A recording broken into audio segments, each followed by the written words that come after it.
7 o'clock in St. Louis. You're listening to TMA. It's brought to you by Brown and Crouppen on 101 ESPN and the TMA STL YouTube channel. Healthcare Evolution, sponsor of the 7 o'clock hour, as we welcome you to participate in said presentation by texting in, calling in, and talking it over in the Form Energy YouTube chat. The text number is Air Comfort Service, 314-399-9646. The phone number brought to you by Callier and Thompson, 314-974-0101. And then you can open your YouTube app, you type TMA STL, and the next thing you know, you're watching the program. And Doug, they're waiting for us. Iggy's prison window hand, stoned 9-pin, Scorsy 2, Jeremy Hodge, and Kevin at the Lake. And he says the lead should be the JV baseball team performance the Cardinals gave those last 3 innings. But Doug, Kevin at the Lake doesn't get to decide it unless he is hired by Hubbard and given the terms that you were given by Dustin McClendon of Lifetime Roofing, who said Doug Vaughn determines the lead. And that's why Lifetime Roofing has given you that charge. You saw Argentina, and you saw the thuggery I saw you tweeting about from Argentina yesterday. You saw Ryan Fox mount a Sunday charge in challenging conditions in northwest England and wanted to talk about that. The Battlehawks off-season plans. And then you have the Cardinals wearing Navy caps, which to me... That was nice. Should be the lead. But it's not my call. It's not Kevin at the Lake's call. It's your call. The Lifetime Roofing lead. Ladies and gentlemen, Douglas Elvin Vaughn. Well, as horrible as the loss was for the Cardinals, maybe the worst of the year to blow a 7-0 lead. The lead is no doubt Spain over Argentina winning the World Cup. That's the lead. Well, I got to tell you, that's a startling development. I can't tell if you're bluffing at the pot. No, you don't bluff at the pot, so I'm inclined to fold, thing. and I got to be honest with you, I have pocket 9s. I could be ahead. I could be way ahead. But I'm going to lay it down. Martin, I think he's serious. I honestly thought Doug would say Cardinals because of the 7-0 loss. The blowing of the 7-0 lead. Kevin at the Lake's going to be here in a minute to fight you. Wow. We'll have a couple days. We'll have months more to talk about the Cardinals and the soap opera that is the Major League Baseball season on a day-to-day basis. But clearly, the World Cup final was the biggest event in the sporting world yesterday. Oh. Jackson, are you stunned? Stunned? No. Surprised a little bit, yeah. But I think Doug's reasoning is very sound. And Doug's been doing this a long time, since Hoover was in office. Oh, you son of a so-and-so. You write that out? Yeah. So I trust when someone has a century plus of experience deciding leads. That's why Dustin McClendon of Lifetime Roofing gives you the honor. That's right. LifetimeRoofingSTL.com. Because it's second nature. It's second nature to you. Yeah. Well, the mothership was talking about Jalen Hurts being disrespected. Will that fall into the category of... I did hear some Cowboys breakdown. Which is Christmas in July, if you ask me. Mm-hmm. I heard a ranking of the NFL quarterbacks. There you go. See? Well, the World Cup is not my greatest interest, but I think in the interest of fairness, that was by far the biggest event that happened yesterday. And that's what makes you a great journalist, Doug. I thought it was a great day, not the result of the Cardinal game, obviously, but in terms of the totality of sports viewing for the day and how the timing all worked out, pretty outstanding. Yeah, I agree with that. It's a nice take. Pretty outstanding. If you were looking to just laze around yesterday. I felt almost like the World Cup was such a huge event, a culmination of such an enormous sporting month and a half, 2 months, whatever it took, that it almost kind of lessened the blow of the Cardinal loss. To me, it did anyway. Like, I wonder what the Cardinals are doing. Oh, they're going to win. No, gosh, they blew it. No. Right. And the nature of baseball. On another day, the Cardinal loss might have stung even more. Right. And the nature of baseball is like they play again. Yeah. You know, it's not like a football loss where you got to sit with it for a week, or even like a hockey loss where you got to sit with it for a couple days. Right. Right. Someone called Delmar Gardens for Doug. That's from HP Cards, and that's the kind of response you get when you go against the grain with your lead story. But that's Lifetime Roofing, and that's what they determine. Doug determines the lead. Jackie Papers, were you on it? Because you've been a World Cup sharp throughout, providing profit for millions and millions. I wasn't. So me and a buddy who I watched it with. Kerber. No. We were trying to cook some up yesterday. And so we thought the game was going to go to extra time. So that was part of it. Okay. It was Argentina to win in extra time. Wow. What was that paying? Plus 1,800. So not PKs. Had to be the extra time. It was plus 1,400 I had a boost. So it was going to pay pretty handsomely. But not penalties, just an extra time. And given how the results of their previous 4 games, I was like, all right, well, this seems like it's a long shot, obviously, but going to do it. And then once they had their man sent off in stoppage time, You knew you had a problem. they were simply playing for penalties. So It felt like they were playing that the whole game to me. they didn't have a shot in Not the one in shot. regulation. Not one. And Messi was just a complete non-factor until right to the end. Yeah. Uh-oh, now we have to score. And then all of a sudden they had a decent offense. The bells, it had been a long time coming for Argentina to kind of get their comeuppance from how they've been playing the previous, the entire knockout stage, really, since the Cape Verde game. It was almost like Spain made the mistake that England had made, where they went into the prevent defense and stopped playing the way they played and allowed Argentina to have those chances there at the end. Great bet, Jackson. Did you think that Argentina wouldn't have a shot on goal until the 108th minute? That's from Steven time. Didn't see that one coming. I knew the Spanish defense was strong, but Argentina had been playing with, I think, what Martin called last week, devil magic, where it just kind of seems like it just always works out for them in the end. I do have to shout out one of my buddies. He did one of those 5-leg parlays of future champions, starting with the Super Bowl. Oh, nice. Going through college football championship, Super Bowl, Premier League, one other thing, and then Spain winning the World Cup, and he got paid big time. So he hit a 5-leg parlay? Big a buddy of yours? Yes. Huge. Well, let's hear how big. Yeah, I want some details here. Not like this is the Lifetime Roofing lead. It's not like Let's hear it. Out with it. Yeah. But he got the World Cup winner, correct? yes. Okay. Super Bowl winner, correct? Super Bowl. He was on the college, Sea Pigeons. yes, college football. He like a lot of these. He was on Indiana. He was on a lot of these pretty late in the season. Okay. So the odds weren't in crazy, but he got paid very handsome. How much? Yeah. I'm not gonna. That's not my What does it business. matter? That's We don't my- even know who Yeah, it is. exactly. Thank you, Doug. The hell's it matter? Spit it out. He won $10,000. $26,000. Okay. Nice. What was the size of the bet? I don't know on that. Okay, good story. This is the lead. I don't know if I've ever been angrier.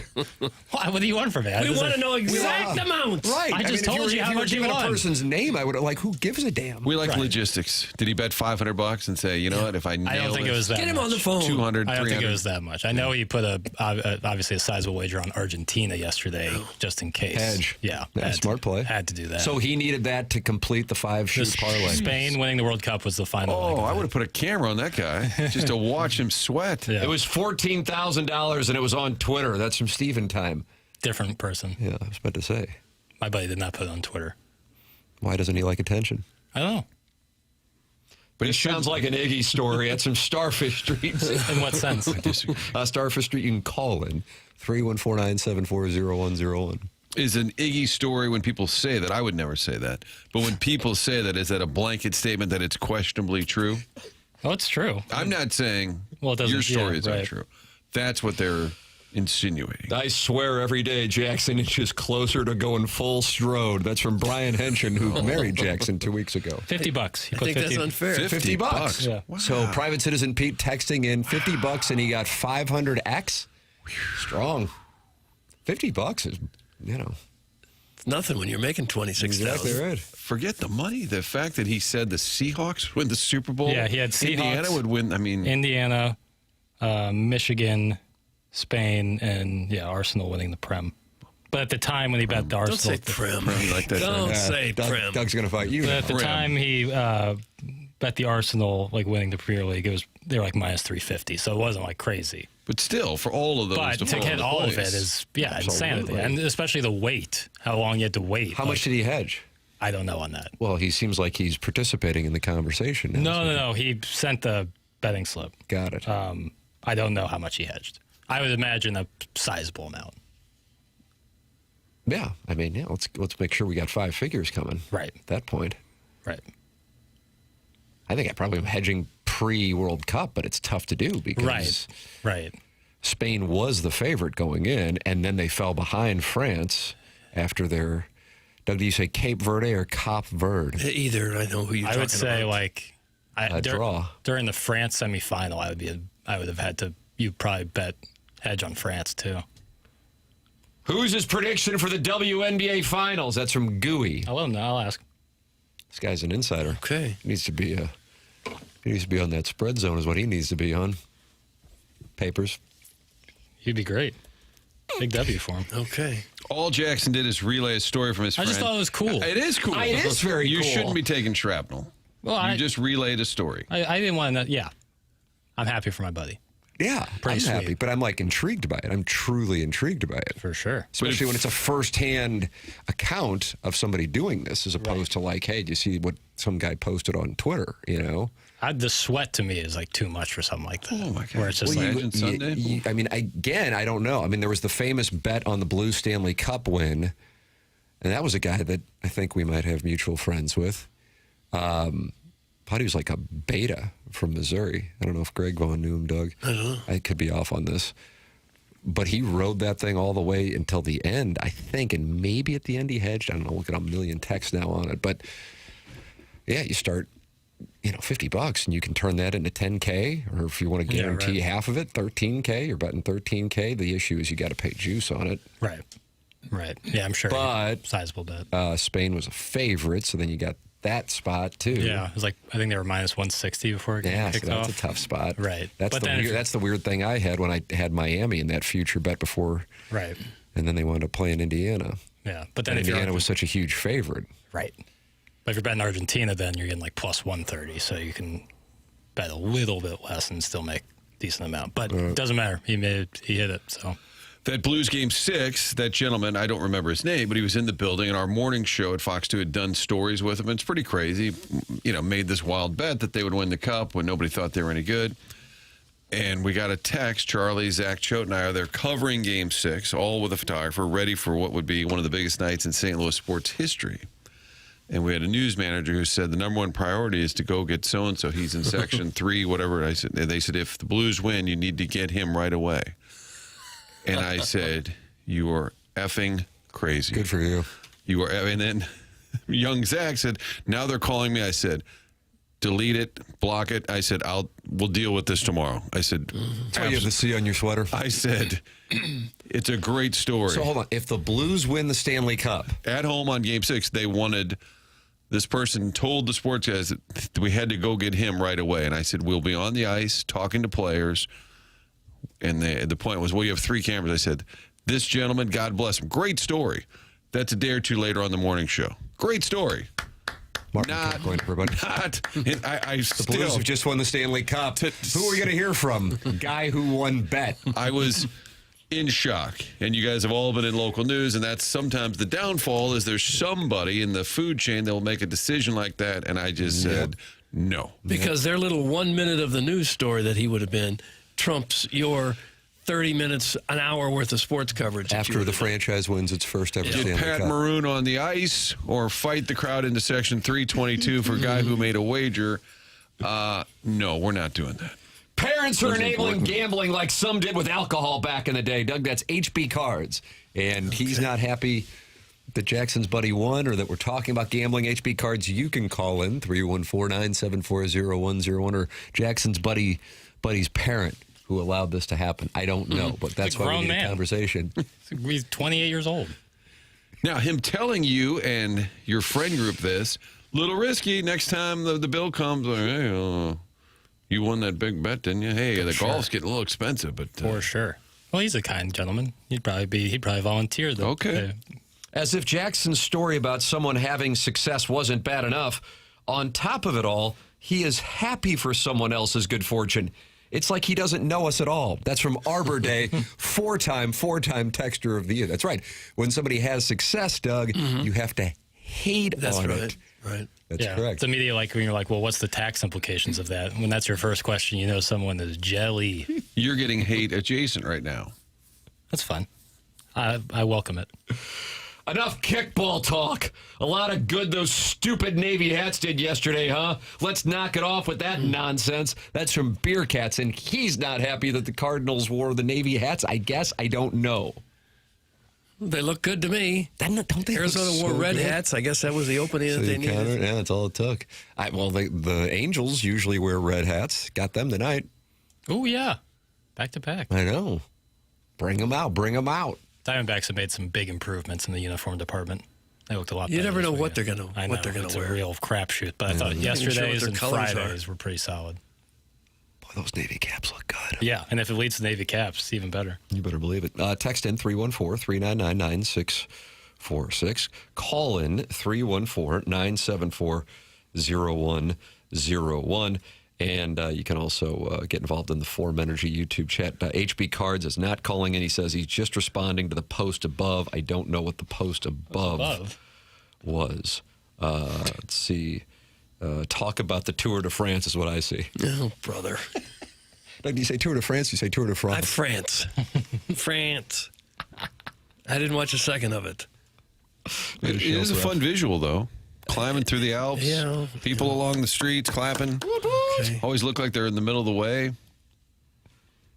I didn't Great catch it. international sports weekend. Doug. Yes, it sure was. Mentality makes it all possible here on TMA, a longtime sponsor. And if you are not feeling great on a Monday morning, that could just be because you're coming off the weekend, or it could be a bigger indication of bigger issues. That's where mentality comes into play at Low T. USA.com. Here is what mentality has learned treating 25,000 men. You can't rely on testosterone alone anymore to run at full capacity. Your body needs peptide therapy on top of your TRT. Mentality's physicians design a plan that layers peptide therapy on top of TRT to support recovery, repair, and performance. It's a custom plan built around your numbers, monitored every step of the way. Peptides drive your results. Testosterone levels the field, but peptides drive your results. Start today at lowtusa.com. That's lowtusa.com. We'll get into the Cardinal debacle yesterday. That was historic. It hadn't happened since 2010 with the Cardinals blew a 7-run lead. Got to go back to 2010 for that to happen. And it happened yesterday. We'll talk about that next here on TMA 101 ESPN.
Ladies and gentlemen, Mr. William Gilman.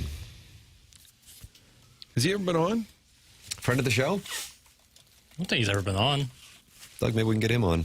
Okay. I thought maybe we Looks did. like you just did a rail, by the way. You got something hanging from your nose. Oh, None of my business. okay. Miami days. Oh, you're supposed to tell people that. Aren't you? Oh, yes, you absolutely are. Yeah, they would have been all over you in the Form Energy YouTube chat. Like if someone has spinach in their teeth or something. It's so cold in the studio, my nose starts running when we get in here. Martin, to his credit, sent a text to the group chat and said, boys, just a little brisk in here, so I had to stop by the Morning After studio to dress in the layers. Yeah, coat The closet. broadcast. Yeah, it's coat check in there. Might be a good blanket day, like a tailgate. You're just sitting around. You're like, wouldn't mind a blanket. Was it 95 degrees outside today? Heat advisory. Tim, you might need to toggle your chat filter from top messages to all messages. That might be why you don't see everything like HB Cards was saying. Doug, that's from Iggy's Prison Window Hand in the Form Energy YouTube chat. I don't know what it means, No, I don't. But it seems like he's trying to be helpful, and I don't know. That's in reference to parents enabling kids gambling, like they enabled kids drinking? Yes. I believe that's what the person's referencing. Because God forbid you miss a single piece of correspondence that goes on through there. No, right there I caught some sarcasm. Well, I don't know. I think you have the right settings turned on. 314-399-9646. It's the Air Comfort Service text inbox. 314-974-0101. That's the Callier and Thompson phone line number. And the 7 o'clock hour is brought to you by Healthcare Evolution, online at healthcare-evolution.com. I had a friend of mine this weekend say, okay, what is it that Jackson had done at Healthcare Evolution? Because I am really interested. And I said, you know what? I'll ask Jackson that right on the air early on in the show on Monday. Ladies and gentlemen, Jackson Burkett explaining why his hair is as thick as the Australian bush. I worked with Healthcare Evolution, did a very simple process involving peptides, just kind of essentially put into your scalp, rolled on, not very invasive at all. It's done right here in St. Louis. Took me 20 minutes for the first session, about 5 minutes for the second session, and seeing great results. It's not only helping hair regrowth, but strengthening the scalp. You know, if you imagine hair loss as an injury, what Healthcare Evolution does is not only helps with injuries, but makes the injured area stronger after the fact, and that's what they're doing with hair loss.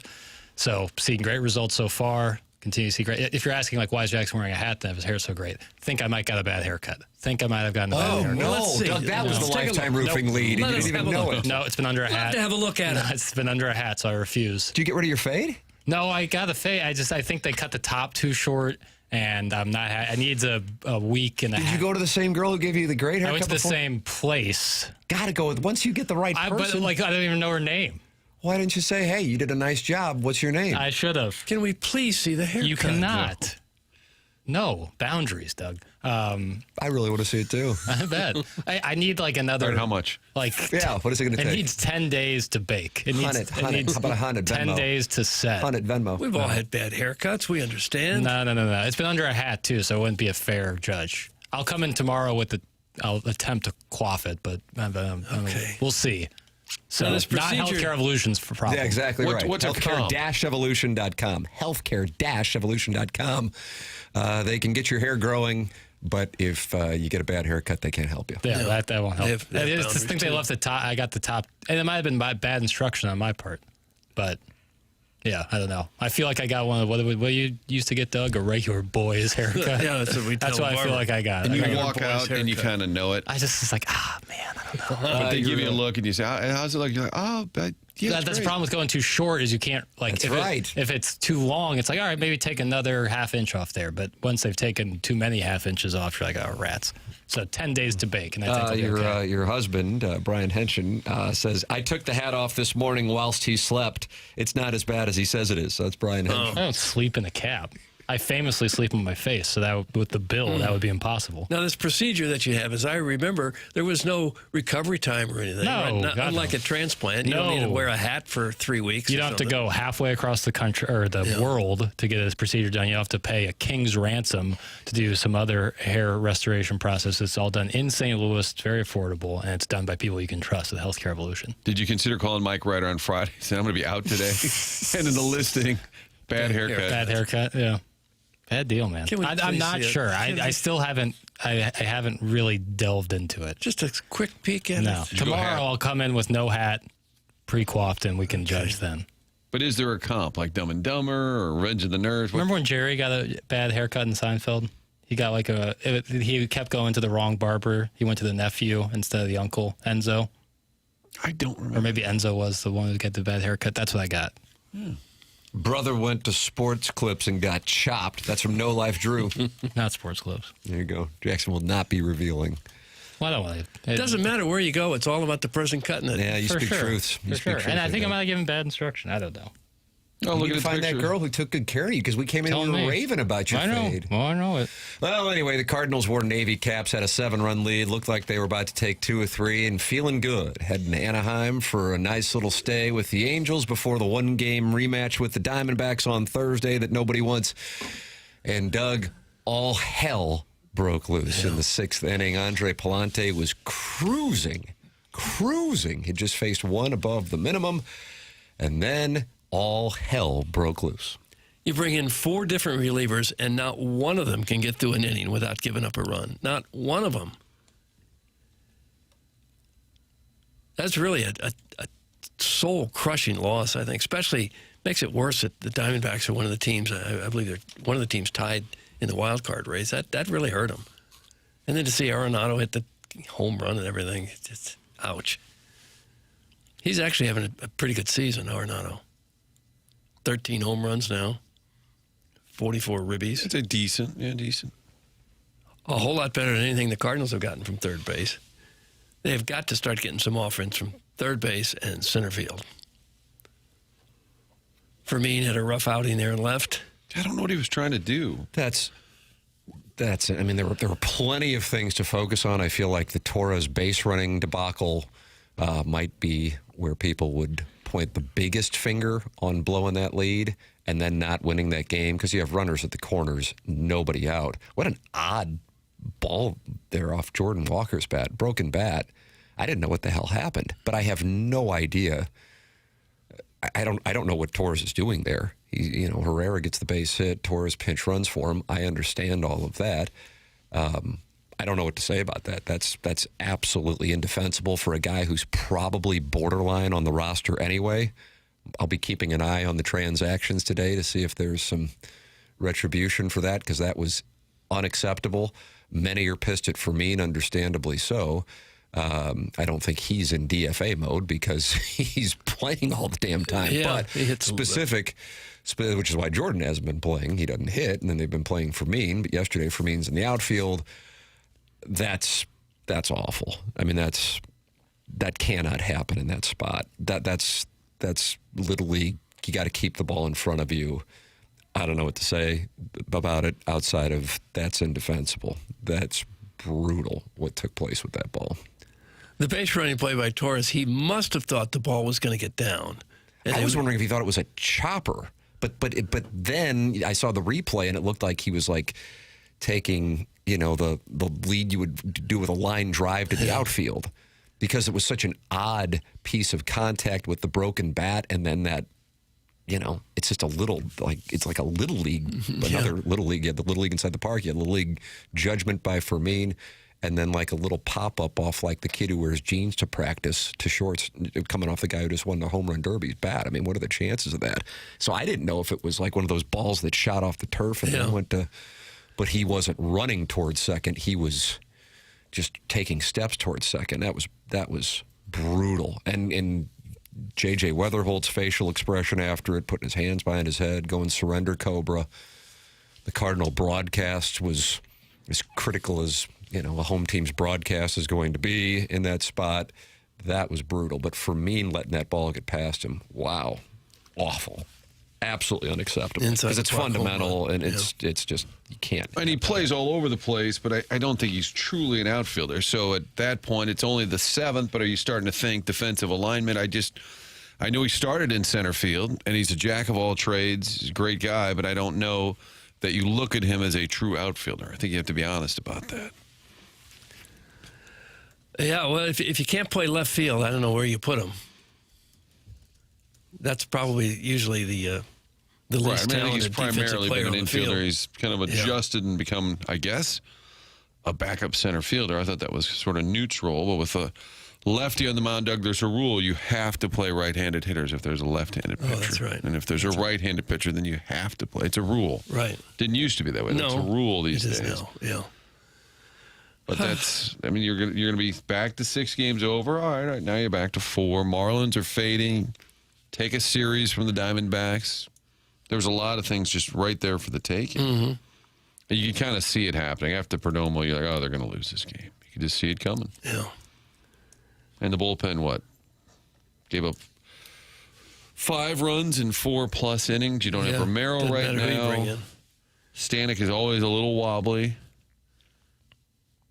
Soriano, you still feel decent about. He was on the mound on the Fermin play. Yeah. Ali Marmol talked about the loss yesterday, said they did not deserve to win. We don't deserve to win that game in any way, to be quite honest with you. We did a nice job early of getting ahead. But the way that one unfolded, there's I can tell you one thing, there's a lot of learning opportunities in that one. It stings, it sucks. No one's more mad than me. But at the end of the day, we gave that one away. There's no reason to win it. Yeah, it's super easy. We already talked about it. And you'll see in about 5 minutes that they'll move on to the next thing. Dwell on it for the time being. Take what you need out of it. Before you guys were let in here, they're already talking about some of the things that we felt like we gave away. So their ability to recap quickly and move on to the next thing is, at this point, part of our identity. We haven't done that very often. That game hasn't showed up this year where you just have a lead like that and you give it up. We didn't deserve to win it. But like I said, you do have to take certain things from it. You don't just brush it off and keep moving. You have to learn from it, and then you move on. It was another game where and I've said this many times, I miss a true postgame where I would like to hear Torres or Fermin. I mean, Palante, what happened in the 6th. There's a lot of guys there who could have explained or at least been asked what went wrong. You get a little bit of Ali Marmol, and then that's it.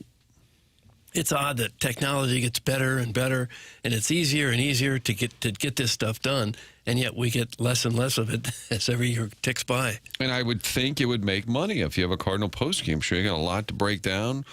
They do about 15 minutes. It's not their fault. It's somebody higher up making those decisions that are producing these games, producing those shows. But, man, if you're watching that game and if you stick with it, that's a brutal loss. I think you have a little bit of an appetite there to kind of hear from, even if Torres doesn't talk, just for me, to somebody to kind of explain what the hell happened. Unsatisfying. And now they got to run through Mozeliak's squad. Good luck. Taking on Mo. Interim GM, Doug. Right. Oh, that's right. I think they lost like 8 of their first 9, by the way. I don't know who said anything about Arizona and the wild card standings, but the 314 is pissed about it. Arizona is a half game back of the wild card race, not tied. That's from the 314. Yeah. They're certainly in the hunt. Cardinals currently tied with Marlins and the Pirates for that 3rd spot. Arizona half game out. You're getting owned right now. That's why Thursday's game is so pivotal, Doug. The 4:15 Thursday makeup game. Well, as tight as it is, almost every game is going to be important. If it stays anything like this, if you have this many teams still in it, then, gosh, there's 6 or 7 still very much in it. Every game you play might be the one that makes a difference. Tip of the cap to our guy McGreevy, who has the same result almost every game. It's 6 innings. It's 2 runs. There's probably a solo homer in there. Right. But it's 6 innings. 4 or 5 strikeouts. 2 runs. And a solo homer. Did it again on Friday. And He's a blue chip stock. That's what he is. You would take that from every pitcher every time out. Meanwhile, they got a real situation developing with Dustin May. Dustin May, to his credit, I don't know what the profanity was that he used. Martin, this goes back to wanting a post-game show, a real post-game show. He used some kind of profanity to describe his last month, but ever since he had his complete game shutout, he has had some issues. And all 5 of the runs that the Cardinals gave up on Saturday in the loss were from Dustin May. They were able to get out of trouble early on, but not able to stay out of trouble in his start.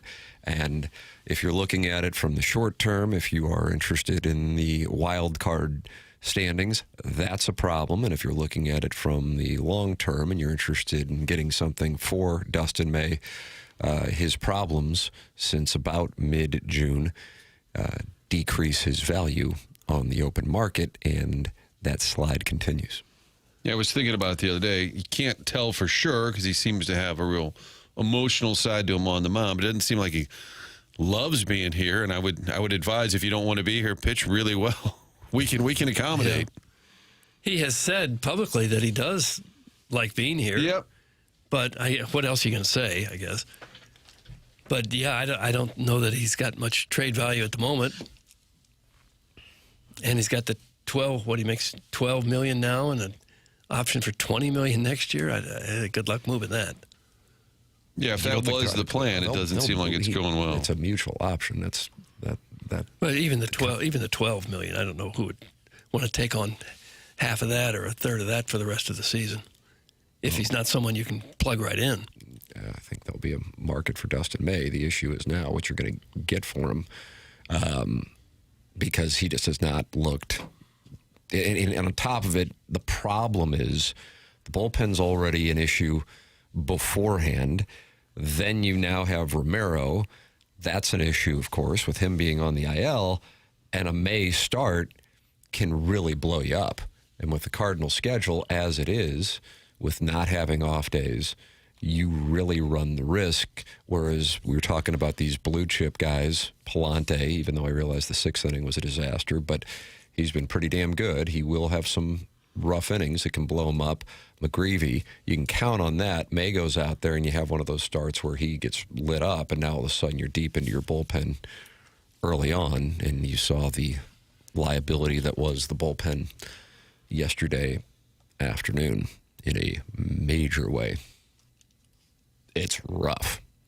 Let's see. Nipper School Monitor says the texters and YouTube chat people don't appear to be very smart today, Tim. That's from the Nipper School Monitor. Are some dumb mother... Oh, why is that? Rondo. Nipper School Monitor elaborated. I'm asking for a follow-up as to what the issue is. Guys, I've only been to 2 Cardinal games this year, both pitched by McGreevy. He threw scoreless through 6 innings in both games, and we won one and we lost one. That's from 340 I Steven. 340 I Steven. What the hell's that mean? What does that mean? Doug, I liked your take. That's from 340 I Steven in the Form Energy YouTube chat. All right. Well, whatever it means, he's a fan of your work. By the way, Doug, McGreevy, let's go back to June 1st against Texas. Yep. 6 innings, 2 earned runs. Cardinals lose the game. A couple of starts later, 6 innings, 2 runs at the Twins. Cardinals lose the game. Against Miami, 6 shutout innings. Cardinals lose the game. I mean, somebody's got to be on this team. At Atlanta, 6 innings, 2 runs. Cardinals losing him. He's been kind of stung by some bad luck there, Doug. He's got an ERA of 2.92 and a 1-loss record of 4-7. Well, they lose a lot of these games, as I mentioned there, where he pitches pretty damn good, and they still don't win. There's a lot of winnable games right there. One guy. 13 quality starts out of 19 starts. Jeez. That's really good.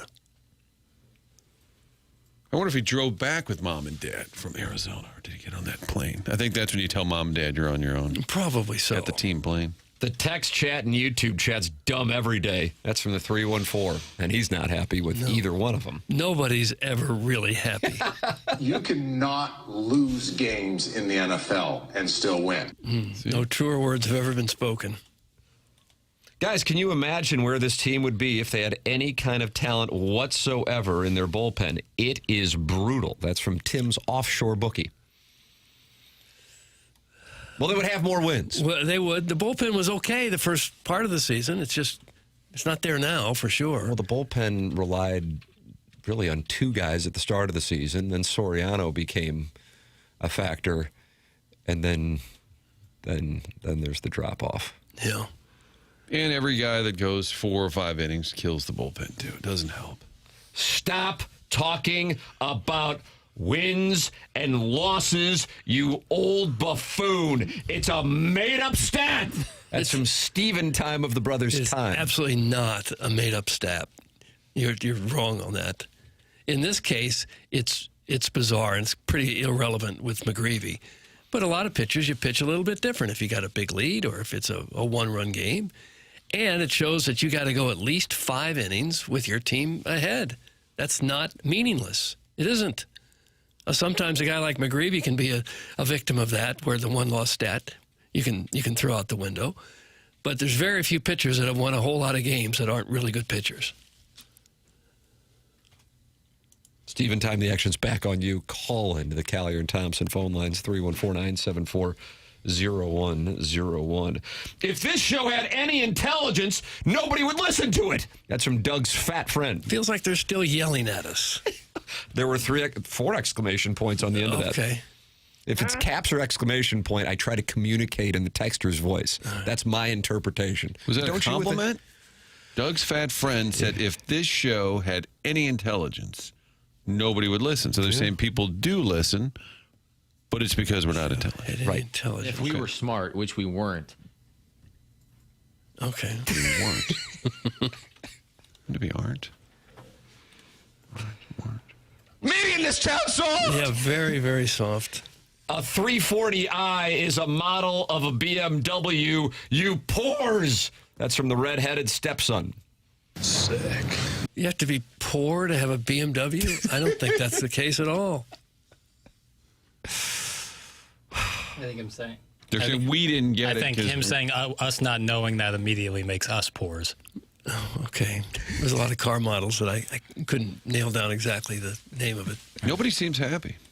It's a beautiful summer everyone's day. It's a Monday. Yeah, it's Monday. Enjoy The your Cardinals blew a 7-run lead for the first time in 16 years. The Diamondbacks, for only the second time in their franchise's history, came back from a 7-0 lead. How about that? Doug, we witnessed history yesterday. We did, yeah. On both fronts. Did you watch both of them at the same time, or did you watch the World Cup switch back and forth? Or? I watched the World Cup to completion and then watched the end of the Cardinal game. That's what I did, too. And I was like, oh, doing well. I'll just turn this on for the background. Boy, when I just sit there on the couch, I just eat and eat and eat. So what were you eating, bro? Pringles? I got up in the middle of the World Cup, made myself 2 turkey burgers. Nice. 2? What's up with that? Like Yep. a double or 2 separate 2 sandwiches? separate ones. Wow. Without the bread, of course. Oh, really? Just straight patty? Yeah. That's kind of disappointing. I mean, you tell me you're going to eat a lot. I don't want to hear turkey burgers, Doug. I'm thinking like some I love turkey Ruffles. burgers. Give me some French onion dip or cheese, I had some crackers. chips. This guy's eating turkey burgers and acting like he's a fat slob. Well, I did eat some nice, chips. thick patty of man beef. I might have had an ice cream bar in there, too. Okay. Really? Wow. Not at the same time. You separated. Just one, kind of one after the next. I couldn't get enough. That's kinda- why it's dangerous for me to sit in front of a TV for a long time. I have to be eating. You think something. Gordy hid the remote because you were eating too much? He may have tried to save me a heart attack. Yeah. It's nice of him. It's a good grandson. I don't know that I've ever had a turkey burger just laying around. Especially sans bun. Well, frozen. They're frozen patties. Air fry it or oven? Just on the skillet there. Oh, nice. It takes about 5 minutes. Doug, try Ozempic. That's from Bob Cobb. I probably should. But you can't get a prescription unless you're a certain amount overweight. Oh, is that right, really? keep I believe going. so. So you're going to have to fatten yourself up a little? Yeah, fatten yourself up to the I slaughter. don't think doctors just give it to anybody who wants to lose 5 pounds. It's a Monday and disgusting outside. Horrible sports weekend. Didn't hit a single effing bet.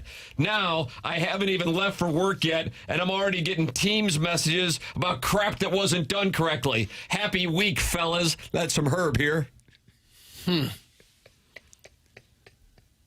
Well, I don't know what to tell them. Not a whole lot went right, I guess. Here, listen to this. Tell me what you see. But that puts you in a good headspace. Here I we go shave again, all- health shaming Doug. God forbid we make better choices. That's Sharon and Clayton. No, but if somebody brags, I was just sitting on the couch, just snacking away. I went, okay, give me some, what do you got here? Yeah.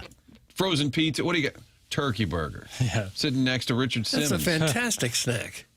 You put any sauce on that? A You little just high in cholesterol. So you're just eating turkey burger, no sauce or That's anything? right. Wow.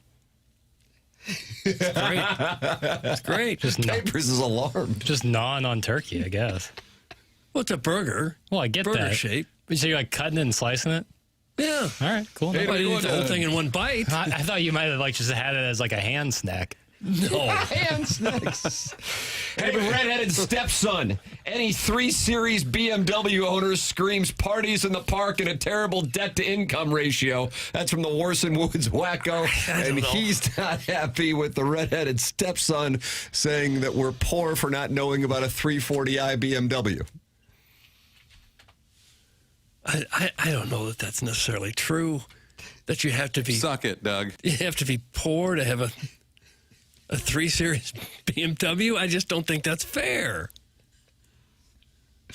I would love to have a 3 Series BMW. They call it the ultimate driving machine. I've never owned a BMW. Yeah. Can't fit behind the wheel? Something like that, yeah. Doug, my love handles look like one of those blocks of butterball turkey at the Schnucks Deli. Thanks. That's from the Dogtown Astrovan. Now, that's kind of hot. Do they sell you a butterball turkey in the off season, non-Thanksgiving time? You can just I get think a you turkey. could get it, yeah. Sure, why not? Watch it, wacko. I have a 3 Series. That's Sharon and Clayton. and does here she? we go. Does she? Here we go. Can't help herself. So relatable. Yeah.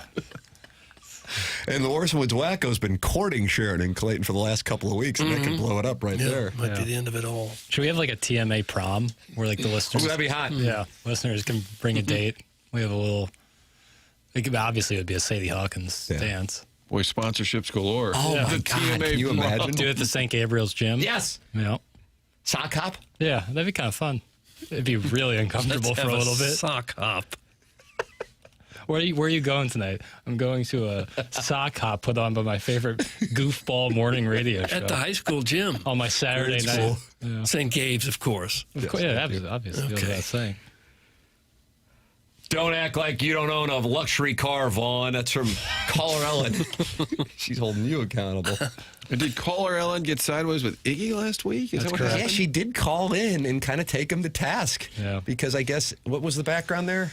Iggy was saying that he had a bunch of gift cards given to him that he thought was from Caller Ellen, and that was going to be part of, I guess, the hat giveaway in a very 2021 Dotem sense of the way, where it's like at the end they'll throw in some extra stuff.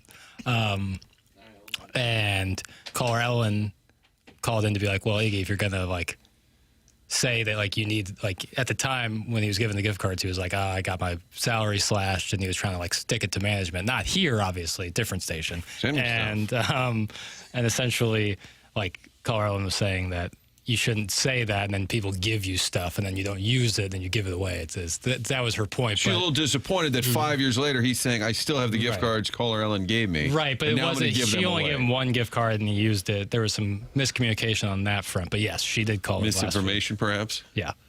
Sharon and Clayton, what's a piece of your ass, Jackson? I'm sorry, aren't you the dude who yaps about your Hamptons place and Ladue nonsense, but I can't help myself? Pot meat kettle. Sharon and Clayton. How did that feel? Let's try to spot the difference. Doug, good news. Steve from Birmingham wants to talk about it, though. Was it the He old is on umpire? the SEC umpire? I think so. Collier and Thompson phone lines here on 101 ESPN. Steve, you are on with Doug Vaughn. Good morning. Good morning, guys. I hate to say it, but watching yesterday, it's pretty obvious to anybody. I mean, the Cardinals just aren't a playoff team. You can't blow a 7-run lead going into the sixth inning. Obviously, as I told you all last month, pitching just isn't there. I can't just blame the pitching, and it's managerial choices. Ollie may be a nice guy. Maybe, everybody loves him. The players love him. But he's not a championship quality manager. What decision did he make yesterday you didn't like? Well, I mean, the pitching. I mean, look, I've got a partner in Mississippi. You may know him. His name is Roy Oswald. Sure. And he thinks these pitchers, not just the Cardinals, but pitchers in general, except for the best teams, these guys can't pitch more than 5 or 6 innings. It's disgraceful. I don't know what the excuses are. Oh, they're young, they want to protect their arms. But I mean, if you can't pitch more than 5 or 6 innings, and you're always looking for the dugout, or the umpire or the manager's always yanking you early, you don't have a pitching staff. And it's obvious that the bullpen isn't there. You got a couple of guys that do okay for periods. The young talent, I mean, these guys like Walker and Weatherholt, yeah, they've got talent, and one day they may really turn out to be something great, but you don't see too much clutch hitting. I mean, it's easy for these guys to hit doubles and homers in the first 3 or 4 innings, but when the money, when the money's on the line in the 7th, 8th, and 9th, you don't see a lot of clutch hitting. And for me, I know he was hitting the ball, but why do you put him in left field? I mean, he's not an outfielder, is he? I mean, those are choices that, I hate to say it, I mean, La Russa wouldn't make those kind of bonehead decisions. And I don't know how many games he blew with a 7-run lead going into the 6th or 7th inning. I mean, Marmol, I put Marmol up there with those guys that play the game a little bit, know a lot, but just when it comes to making those key managerial decisions, just don't have it. Like Mike Matheny. He had all the talent in the world, but he can never really win that championship. But when you have a manager like that, and you've got a very weak pitching staff that shows flashes of brilliance every once in a while, but on average, the guys can't even go 5 innings, 6 innings. But do you think guys not going 5 or 6 innings? Is that on the manager? I don't know who it's on, honestly. I don't know if it's development. I don't know if it's a mental thing. I don't know who it's on. But, I mean, the best teams have pitchers that go deep. They save their bullpens. And, whether it's a 1-0 game or a 2-1 game, those guys go long. They go and they give it their all every 4 or 5 days. Really? But, you got a guy like Palante who looks like Bob Gibson going for the first 2 times through the lineup, and then he falls apart. Can't get people out. Now, he's had great games this year. Yeah, he's had a couple of really good games. May, he had that one game a couple of weeks ago where he went 8 or 9, or almost complete game, was it? Or a complete game? But who else has gone deep in the past 2 or 3 weeks? They just don't have that quality of arm. Right. Is it possible? I don't know why. Well, and you said you don't think they're a playoff team. Did you think they were at any time this season that they were truly a playoff team? No, I told y'all last month, I said, my heart, I wish they could, but I just didn't see it happen. Right. Just didn't see it happen. Is the big problem? I mean, they're getting to that part of the stretch of the season now where, they're going to be playing tougher and tougher competition, and, they might win a series here or there, but they're throwing away games they shouldn't throw away. Yeah. Is the bigger problem the lack of talent or the manager, or is it both, in your opinion? I think it's both. Okay. I think it's both. Now, I mean, and again, that goes back to, the quality of general manager prior to Chaim Bloom, Mozeliak. Just, he destroyed this organization. What's your? I'm just curious. You brought up Roy Oswald's a partner. What do you mean by that? Well, we got a business development over in Mississippi. He lives over there in Starkville by Mississippi State. Hale State. So you guys have like a baseball performance business? No, it's real estate business. Oh, nice. You must be well heeled. And partnering with Roy Oswald. And he goes on and on about how terrible. I say not just the Cardinals, but most of these major league pitchers nowadays. He rips them. He says they just don't have it. He said nobody, when he was playing, was looking at the dugout after 5 innings. These guys are just looking to get bailed out after 5 innings so they can get their quote-unquote quality start. Well, it became a thing in the last maybe 10 years. 3rd time through, they don't want pitchers facing the lineup. And I've always argued, well, what if the first 2 times through they got everybody out? What if they had they had overall great success the first 2 times through the lineup? They will tell you, well, the numbers indicate that 3rd time they're going to drop off. And I always say, let's. But oftentimes I'd say, well, let's find out before we decide it. Yeah. That's probably the frustration. All the former pitchers. They take guys out now working on no hitters. Right. Now, and you know, it's a question of, do you pitch or do you throw? Do you know how to? I mean, you know, Greg Maddux couldn't basically throw a fastball through a wet paper sack, but he got people out all the time. So I mean, it's learning how to pitch and not just throw. So I mean, you know, guys, and we just don't have those quality arms right now. I mean, maybe they develop. I know they're young. Maybe they develop in a year or two, the way the Braves staff did back in the early '90s. Maybe so, but it's just frustrating to see these guys go five and a third, and then they bring in some guys that can't get anybody out. Hey, Steve, So, give Roy the phone number. We'd love to talk to Roy Oswalt. Great he matchups closed Busch Stadium too, Martin. Matchups with the Cardinals over the years. Some great. Tell Sir Roy to give us a buzz. I promise you I will. Okay. Oh, nice. That'll be good. Surprise guest. Thank you, Have a Steve. nice day, guys. Take it easy. Thank you. Yeah, it's Roy in Starkville on the line. Let's go to Roy in Starkville. Yeah, he can get us ready for the Missouri-Mississippi State game. When he was in his prime, Roy Oswalt was about as good as anybody going there for a while. Doug, wasn't he on the mound during the rally, Squirrel? I think he was. Schumacher at the plate, Roy Oswalt. But you can see why a pitcher of that caliber wonders why everybody else isn't better, because he was an elite pitcher. But he may or may guy. not appreciate Steve speaking for him. That's why I would like to hear directly from Roy. I don't think it's going to happen. Tim, career earnings, Roy Oswalt, business partner of Steve in Birmingham. $96 million. I was going to go $75 million. Okay. Nice. And I was wrong. I think the SEC umpire is a different guy. I think so. Steve in Birmingham is a diehard Cardinal fan. Yeah. It is a problem when you take starters out. You understand why they do it. Pitch count, keep them healthy, long season, third time through the order. You get all that. But if you don't have a solid, really good bullpen behind him, you just wind up giving games away late. Guys, Too many times. It's pretty weird for an Uber driver to name drop a former MLB player he drives around in Mississippi. That's from the Heiser House Hooligan. So that's how they're in business I together? don't know that he drives them Doug, should I not around. go to the phones anymore?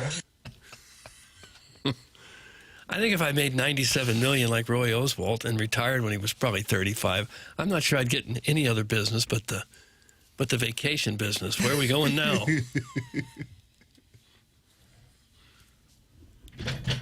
Doug, I'm lactating. Thanks. Okay. It's the phone lines. You can call in and share that with us, too. 314-974-0101.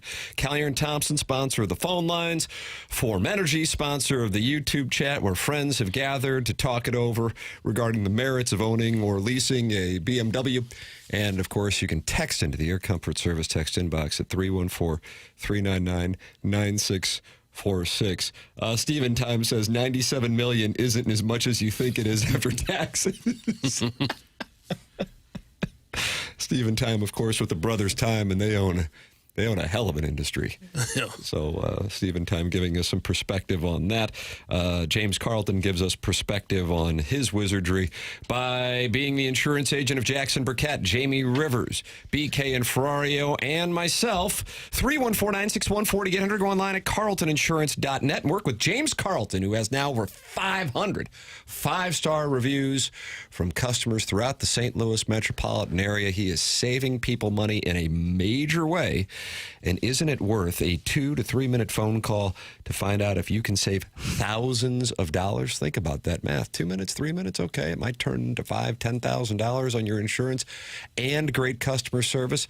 That's why I work with him. 314-961-4800. 314-961-4800 to go online at carltoninsurance.net. Tim McKernan, Doug Vaughn, Martin Kilcoyne, Jackson Burkett with you on the program. We welcome you to participate in the show by texting, calling, or emailing in, and, of course, watching the show in the Form Energy YouTube chat. It's TMA 101 ESPN.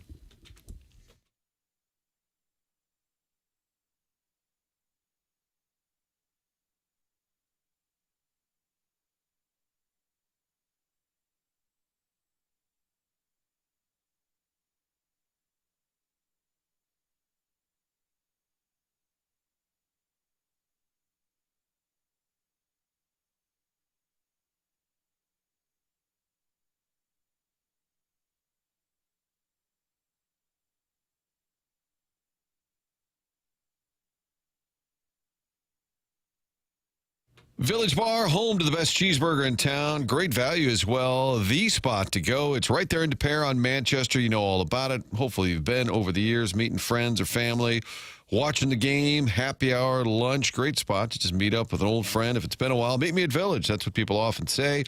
It's also home to 1879 Distilling. That's in the barn out back. That's where they're making these award-winning spirits. The idea was to sort of do an homage to the German distilleries back in the 1800s. That's what St. Louis is known for. They started doing this, and it's been a hit. The Red Barn vodka, so many different choices in terms of flavors. Dark Havana rum, the bourbons, the rye. You can check it all out at 1879distilling.com. They've even got a tasting room right there. That's the general store connected to Village Bar. So sample the products when you're at Village Bar. Ask for it around town. And if you'd like to check out that barn, you can have a private event inside that facility as well. Find out more at 1879distilling.com.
This is Jackson with a Sports Center update brought to you by Universal Windows Direct. The Cardinals lose 8-7 yesterday to the Diamondbacks following a 7-0 lead for the Redbirds.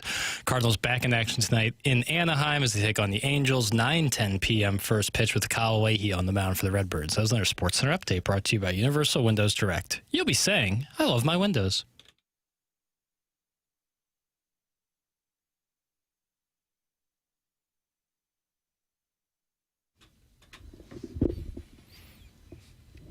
Doug, what do you think Papers is doing here? I'm not setting the mood, I guess. Yeah, seductively. What do you got going there, Papers, eh? Carlos Santana's birthday. Oh, now we got to guess. Of course we do. He would don't feel so he would put be out. 79. Doug? I just 79? guessed. All right, relax. Martin? 81. I guess I'm going to go in the sweet spot of 80. Not too damn bad because it's 79. Doug nails it. God, he's so good. He's so good. I'll be darned. How does he do it? Just a wild guess. Did he work with Michelle Branch or Vanessa Carlton? Did he? Yeah. Oh, hell, I don't know. Am I right on that? Vanessa Carlton sounds right. Okay. Right around the Not time right. of Smooth, that Michelle Branch Rob sounds Thomas. right. Robert Thomas. Definitely Robert works Thomas is 18, friend of the show. Rob Thomas. Doug, he, of course, of Matchbox 20. Yes. Was Push their George Washington on their Mount Rushmore? I don't know. 97? Maybe later? I don't know. Jackson, what do you got? What am I looking at? If he's ever- Santana and Michelle Branch, The Game of Love. That's it. Okay. What about the thing with Rob Thomas? That would That was always get under. Smooth. Was that Smooth? That would always get under Iggy's skin for whatever reason. Something did? A lot of things got under his skin. I think something about him playing with Rob Thomas bothered Iggy. I don't remember what. I could be misremembering this. Doug will tend to that on after the morning after. That's also on the Polos Plus dossier coming your way at 11 o'clock on the TMA STL YouTube channel and TMA STL podcast feed. Design, Air, Heating, and Cooling email today comes up on the Polos Plus dossier at approximately 9:45. Send your emails in the morning after at InsideSTL.com. In the Form Energy YouTube chat, STL Chris says somebody was asking about the weather forecast. We need Tim to give the weather forecast for the week. And I'm happy to do it because Design Air is who you need to call if you get into any issues with your HVAC system when it's going to be hot. DesignAirService.com, sponsor of our email of the day. That's Seth Goldcamp's business. Doug, I don't know what this means, but I opened up the weather app, which is usually warm garbage. But this is the first time I've seen, in addition to a heat advisory, it says 121, unhealthy for sensitive groups. The air quality index is 121, which is worse than yesterday at about this time. So it must be brutal out there that we've got this going on. Heat Especially advisory. so for sensitive groups. So if somebody insults you and your feelings are hurt, the That's air correct. quality is really going to be deadly. That's correct. Okay. Design Air can help you out with that, too. Design Air Heating and Cooling online at DesignAirService.com, longest-running sponsor of TMA. Martin's a client, Doug's a client, I'm a client. You can become a client as well at Design Air Heating and Cooling. I got a high 93 today and a high 94 tomorrow, but then, I don't know how, but look at this. 81 for a high on Wednesday, 79 for a high on Thursday, 80 for a high on Friday. Temperate for late July in St. Louis. Take that. Keeps going back and forth because then Sunday and Monday of next week, 95, 94. Tuesday and Wednesday of next week, high of 81 apiece. What's going on there, Papers? I don't know. I need an explanation from you. It's just summer in St. Louis. Happens every year, doesn't it? That's a pretty big. Usually there's a descent and an ascent. These are just rapid drops. Are we getting any of that Canadian smoke? Probably. Chicago, Milwaukee had it, New York had it, Boston had it. I would imagine that's if that's part of the air quality.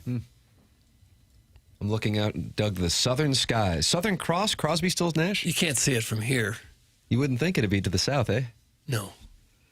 340i Steven has just posted his TMA rankings. He has Doug at number 1, me at number 2, Martin at number 3, Jackson at number 4. Jackson, how do you respond? What's the rankings? Oh, no, I'm in the Form Energy YouTube Are you chat. talking about wealth? maybe it's based That on would be age. definitely last.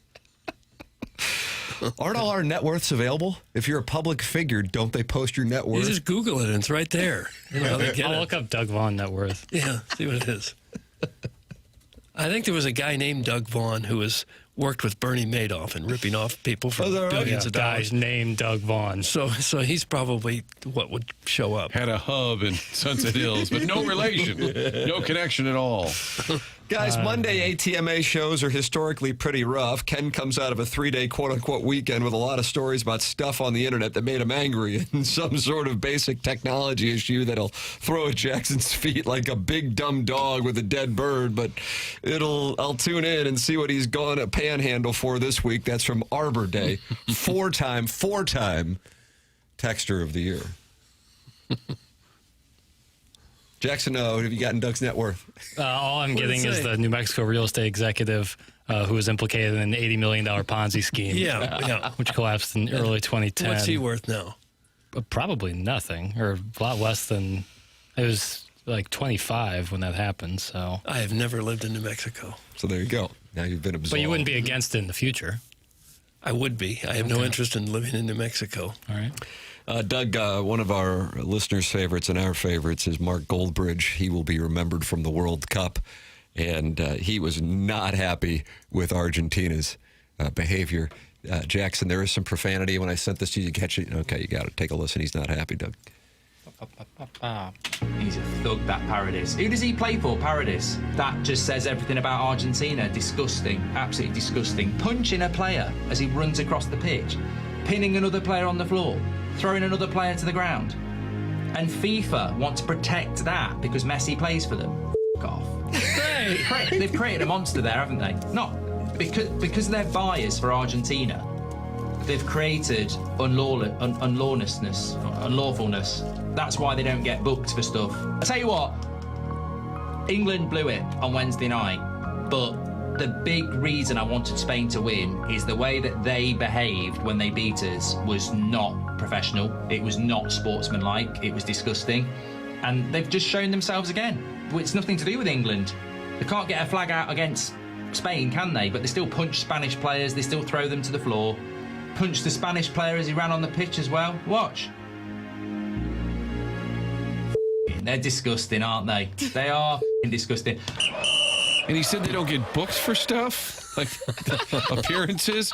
He said they don't. No, booked meaning like getting a yellow card.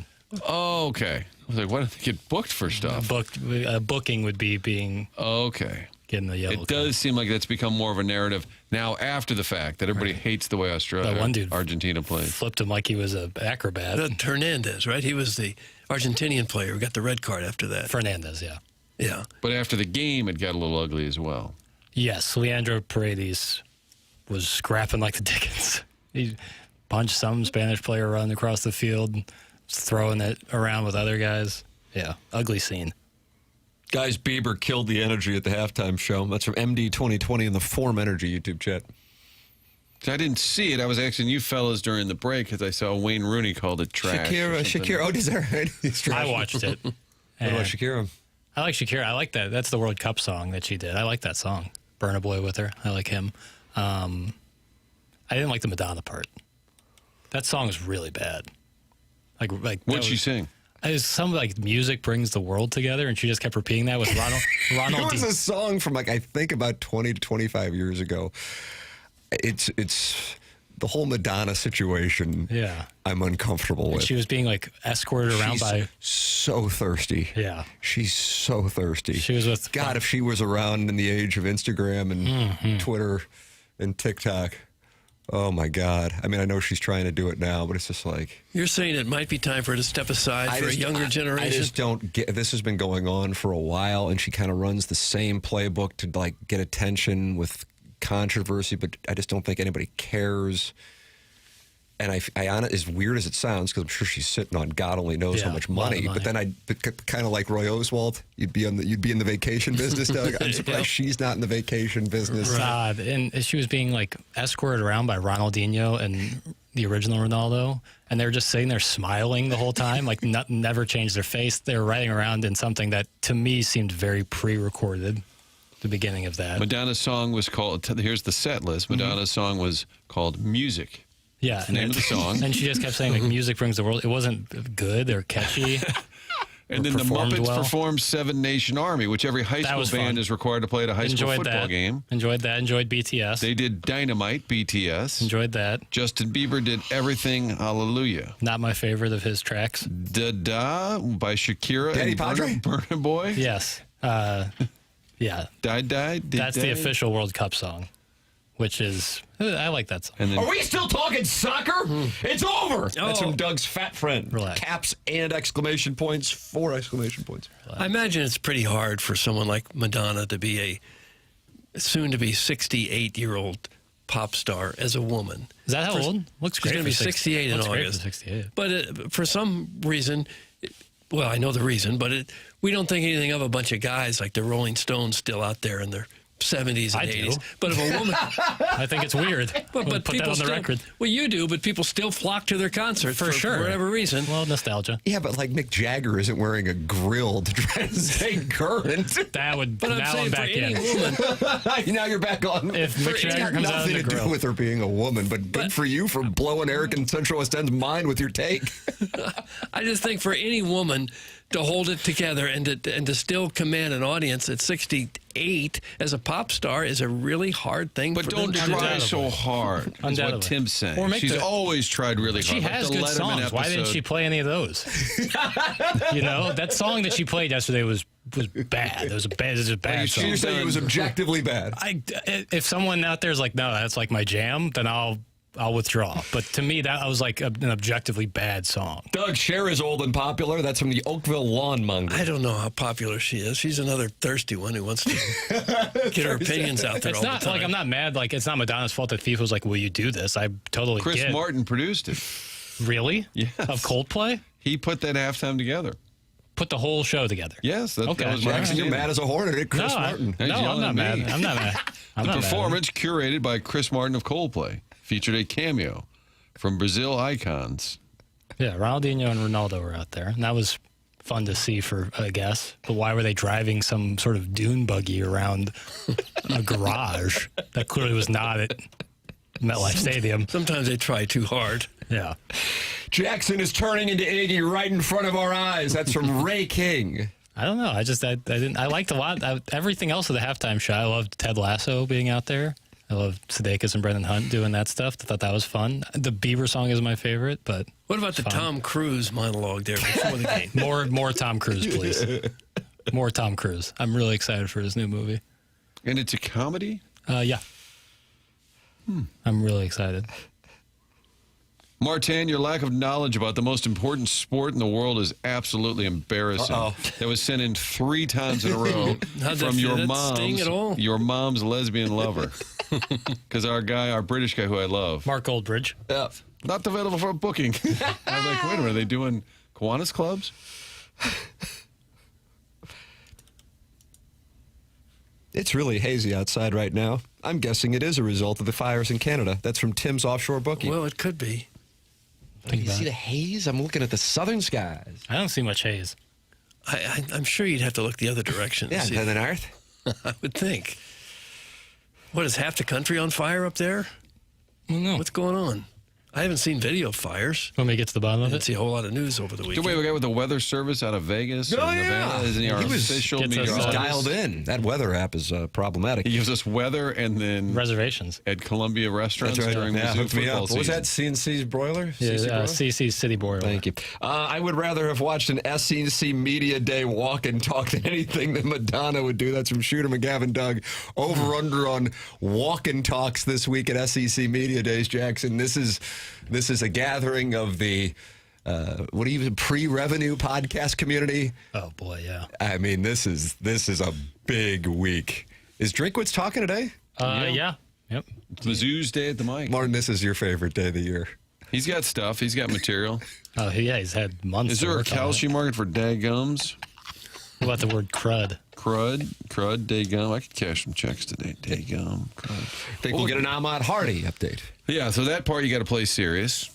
I'm looking forward to. We're not going to get anything definitive. No. We're still weeks from camp, but I think that'll be a huge. I think we'll topic of say he's conversation. recovering on track and he's so excited to work on his body. I don't think we're going to get anything that would indicate one way or another, even close to that.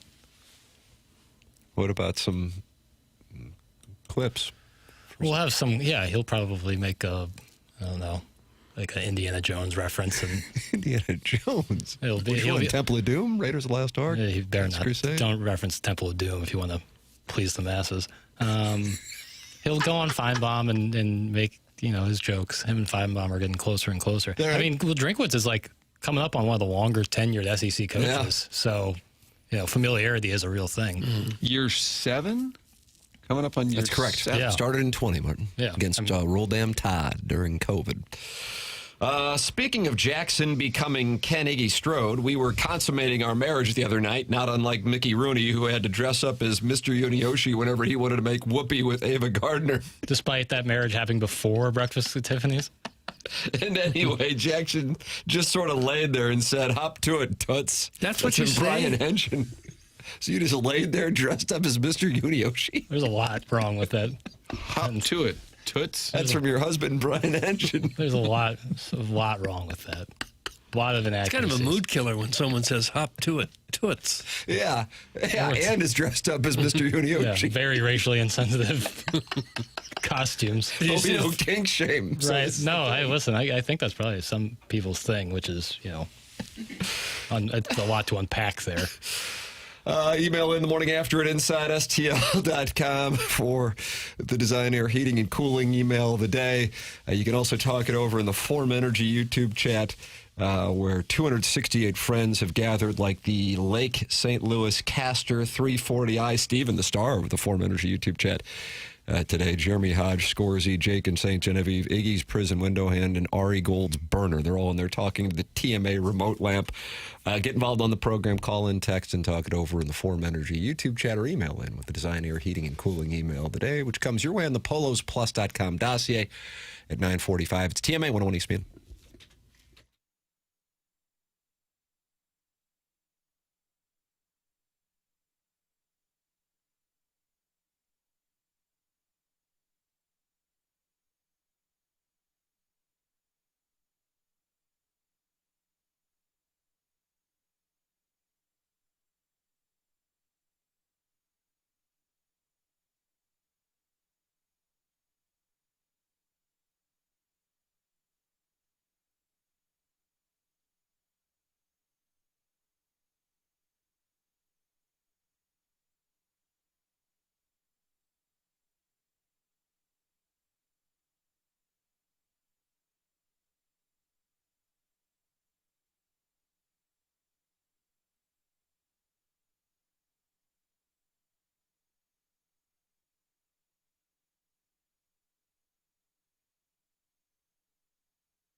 Hey, how did you enjoy that St. Louis summer heat over the weekend?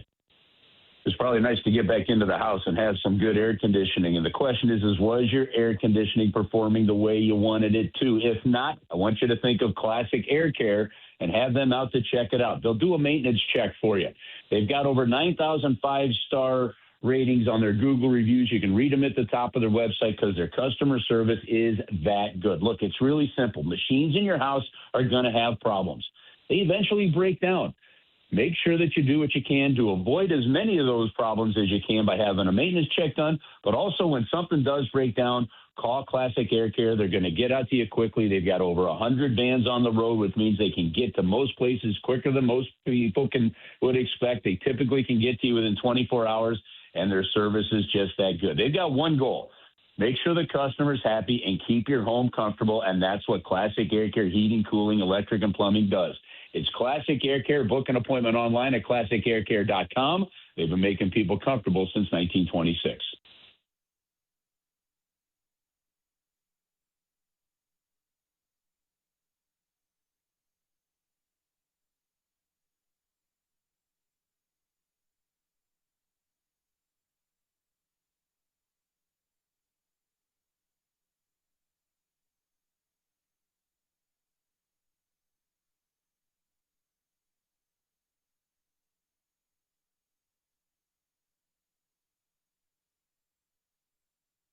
It's TMA 101 ESPN. Tim McKernan, Doug Vaughn, Martin Kilcoyne with you on the program. Little Jackie Papers is on the ones and twos, and every Monday at around 8:15 here on 101 ESPN, we are joined by Chris Kerber, and he joins us now on the Collier and Thompson phone lines. Morning, Kerbs.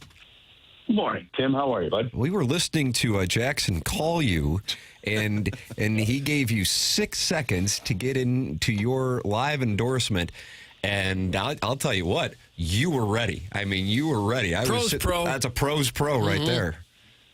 Well, you know, the fun thing when you spent as long in radio as we all have, you understand just how long a true minute is, don't you? Like 6 seconds is plenty of time, I would think. Right? Yeah, well, you executed right there. Under the gun, tip of the cap, tip of the cap.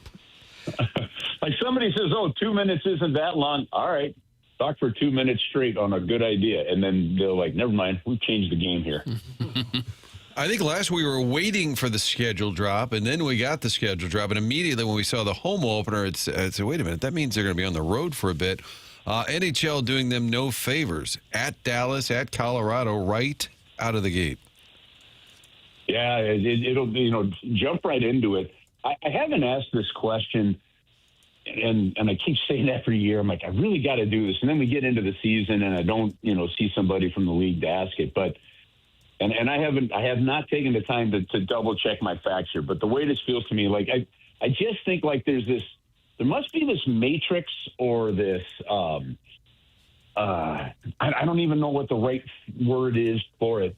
But like a cycle of the schedule, right? Because I think we've either opened or had Dallas as the season opener, 3 of the last 4 years it feels like, or something like that. Maybe it's because we played them a lot in the preseason. I don't know. But then there are other similarities throughout the season. Like once again, we're down there in Florida against Florida and Tampa. We're going right around the Christmas holiday. Things along those kind of lines. And so I do wonder when I see similarities in a schedule from 1 year to the next. But, yeah, look, you're going to have to come out and, 84 games in the schedule now, as you know, Martin, and only 4 preseason games. Tampa's only 2 weeks long. Rules have changed through the CBA. Like, teams can't even do fitness testing, is my understanding at this point. I'm not sure how they get around it or what type of stuff they'll do there. But players are going to have to come into camp really ready to go. And for the most part, they really are. And stuff, because as you know, those early season games are important, and you're right. Those are two wall bangers right there to open things up. Since we talked to you last, the Blues signed Connor McMichael to a 6-year, $40.5 million contract. For fans that haven't seen a lot of Connor McMichael, what would you expect from him? What kind of player is he? They like his 200-foot game, which, as cliche as that sounds, is important to the style of play that this team wants. So that they like him good responsibly defensively. He's not afraid to go into the corners, and that's the big part that I think where this team really needed some upgrades is he's not afraid to go in and get the puck on the forecheck and go to get it back too. I mean, that part of that style that Ken Hitchcock brought to the team of that get the puck in and then go recover it. You've got to be, and Ryan O'Reilly was just so good at it when he was here with us too. Like so the puck's going to go to the other team. You've got to be able to get it back. He's got that ability, Doug, to get it back. And, you know, he's been in the league 6 years now. He won a championship when he was in the minor leagues with the Hershey Bears as well. So he's got some ability to understand what it takes to win. A couple of years ago, he had over 25 goals. I think it was 26 total, and was approaching 60 points that year. You know, and so I think it shows you where contracts are going in the National Hockey League. You know, so it's a fair deal, it's a good deal, and they've got somebody, you know, very consistently that they're going to be able to put in there, and he obviously was a key piece on that trade. Do you think the main impetus here, we talked about getting a little more grit or tougher, just also to kind of freshen it up a little bit, to just move a few pieces in and out? It does seem like they've done that, whereas it's not entirely, you're not rolling back the same squad. Man, Mark, what's one thing we've seen consistent with Doug Armstrong is when you don't go far enough in the playoffs, you miss the playoffs. You can expect some changes. And I think they gave kind of the rebuilt core, for I guess a better way to put it, kind of a couple of years to see what was there, and you just didn't see enough consistency out of some of them. So you saw the growth of Holloway, the growth of Broberg. You saw, you know, Snuggerud really step into his own. They made the move with Bolduc to take a chance on May. That looks pretty decent right now. And then you know, you look at continue where they had to make some changes, and there still had to be some fundamental changes. And, you know, that Kyrou one is really the biggest one of the year. And it's not easy to make a decision to give up a guy that you know can score 30 goals and with speed can impact the game. But when you just didn't see that impact of the game consistently enough night in, night out, sometimes you got to go a different route. And I think that they did. So I agree with you. They're bringing in something that I think they look, it comes down to that old term from coaches, predictability, you know, and you're going to see a more predictable style of play from McMichael. Even if it isn't maybe as high in skill, maybe he gets there. Like, again, he had 26 points or 26 goals a couple years ago. You know, but that predictability is going to lead to better play and lead to more consistent play. And I think with the defense on this team and the goaltending they got, it's going to lead to more wins. What would most of the players be doing right about now, July 20th? Are they back on the ice, hitting it hard, getting in shape, or still on the golf course or a beach somewhere? I think a little bit of both, but I'll bet you a lot of them are starting to get on ice somewhere, you know, on a regular basis. You hear about how they, you know, they'll get with other players in the off season. They'll train with other NHLers in their area and get going there. And again, that's going to be, like I said, so important because with camp being basically 2 weeks and you've only got the 4 games and the veteran players can only play in 2 of the 4. Like this could be a season where you see a lot more strains and muscles and maybe some pulls here in the early part of the season, some hip flexor issues around the league maybe than we have most years. So you hope you don't see that. But I think you almost had to plan on it because it's so different. And the only similarities to this type of preseason that teams really kind of have to go on would be if you related it to, you know, the how the leagues got jump-started after some of the work stoppages. That would be probably the most you could relate to in terms of experience of how to adjust things when it is that short and then you get right at it. Chris Kerber with us here on TMA. He joins us every Monday in the 8 o'clock hour talking Blues hockey. Kerbs, we appreciate the time as always. Thank you so much. All right, guys. Have an awesome week. Thank you, too. That's Chris Kerber with us here on TMA 101 ESPN and the TMA STL YouTube channel. The program presented to you by Brown and Crouppen online at getbc.com or by calling 314-222-2222. It's Brown and Crouppen, local, founded here in St. Louis in 1979, and a company that you know you can count on because they are here in the St. Louis community. If you are in need of an attorney, don't you want somebody who is local and knows the local legal environment? That's Brown and Crouppen, Terry Crouppen, Andy Crouppen, and Ed Herman and their team at Brown and Crouppen. They don't get paid unless you get paid, and they know money can be tight after an accident, and that's why they come to you for free. They answer your questions for free. Brown and Crouppen, 314-222-2222, or go online at getbc.com. Remember, the choice of a lawyer is an important decision. It should not be based solely on advertisements. It's 8:34 in St. Louis. Time check brought to you by Clarkson Jewelers, an officially licensed Rolex jeweler. This is TMA 101 ESPN.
Jackson loved this. Listen to this.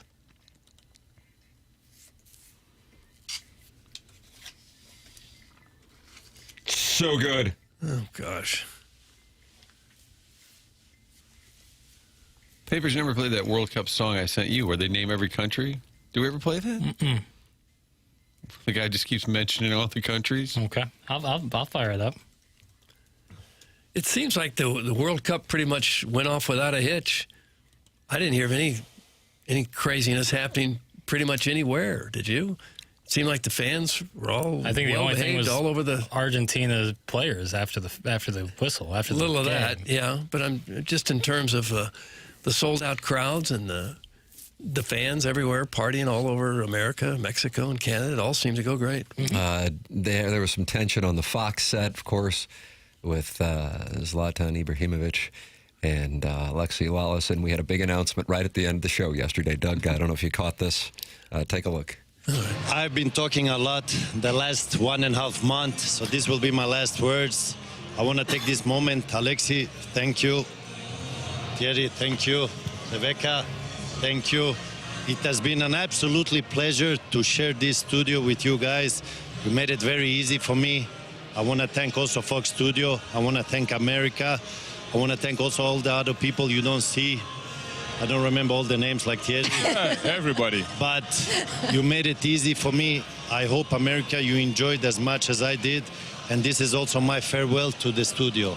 It is? This was the first and last time for me. So thank you, everybody. Wow. Beautiful. Beautiful, Zlatan. He's out. He's out. That's it. I'll do it. I heard him right. That's so on brand for him, isn't it? Yeah. Just before the game, the girl said, "So let's hear some predictions. Who's going to win?" And he says, "I don't make predictions. I do analyst." He was a trip. I wonder if the Fox executives knew that. That's it. I'm out. He kept a running like King of the Jungle list, which was just like who he thinks is the best player in the world at that moment during the game, and he was always number one on his own list. It was always number one, Zlatan. He liked a good animal analogy because he would often say, "It is time now for Jaguar to hunt and kill." They were not pleased with the performance of Argentina, Doug. I don't know if you watched ESPN UK's post-game show. I missed that. Take a listen here. They were... Yeah. I'd go as far as to say Argentina were a complete and utter disgrace today, both with their performance and their antics. We expected the antics. We expected the thuggery. We expected the off-the-ball stuff. But we also expected a lot more on the ball. A lot more purpose, a lot more about their play. They were an utter shambles. They were disgusting, disgraceful. And yeah, I mean, I'm so pleased Spain won. And I could just see a scenario at the end there, but before Spain scored, that it was going to go to penalties or they were going to get a scruffy goal, Argentina, and win this. And Spain tried. They tried to make it a good game. They tried to get over the line. The finishing wasn't quite great. Martinez made a lot of saves, but they were comfortable saves. But we know Argentina are not the greatest side they've ever been, but to put that kind of performance in a World Cup final, that negative, it was a disgusting performance. I got to say, I agree with that guy. You like that take? I thought Argentina was horrible. To get in the biggest game in the world for the championship, and you don't even try to score? Come on. What was that? If they had won that game in penalties, that would have been just horrible. Just horrible. They were thoroughly outplayed from start to finish. Yep. Every sense of the imagination. Yeah. Boy, that guy was Scottish who was on that.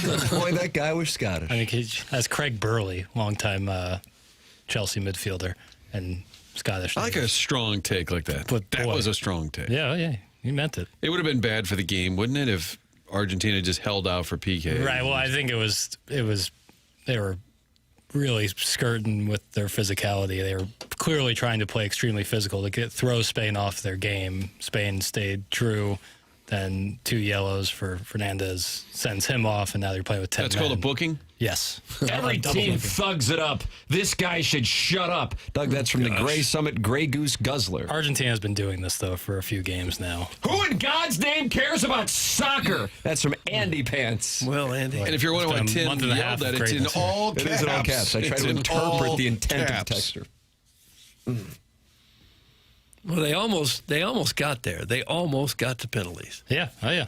The second half. I thought for sure they were going to win. Right. That's what I'm saying. It's Just some way, somehow. And then they put up a couple halfway decent opportunities after Spain had scored.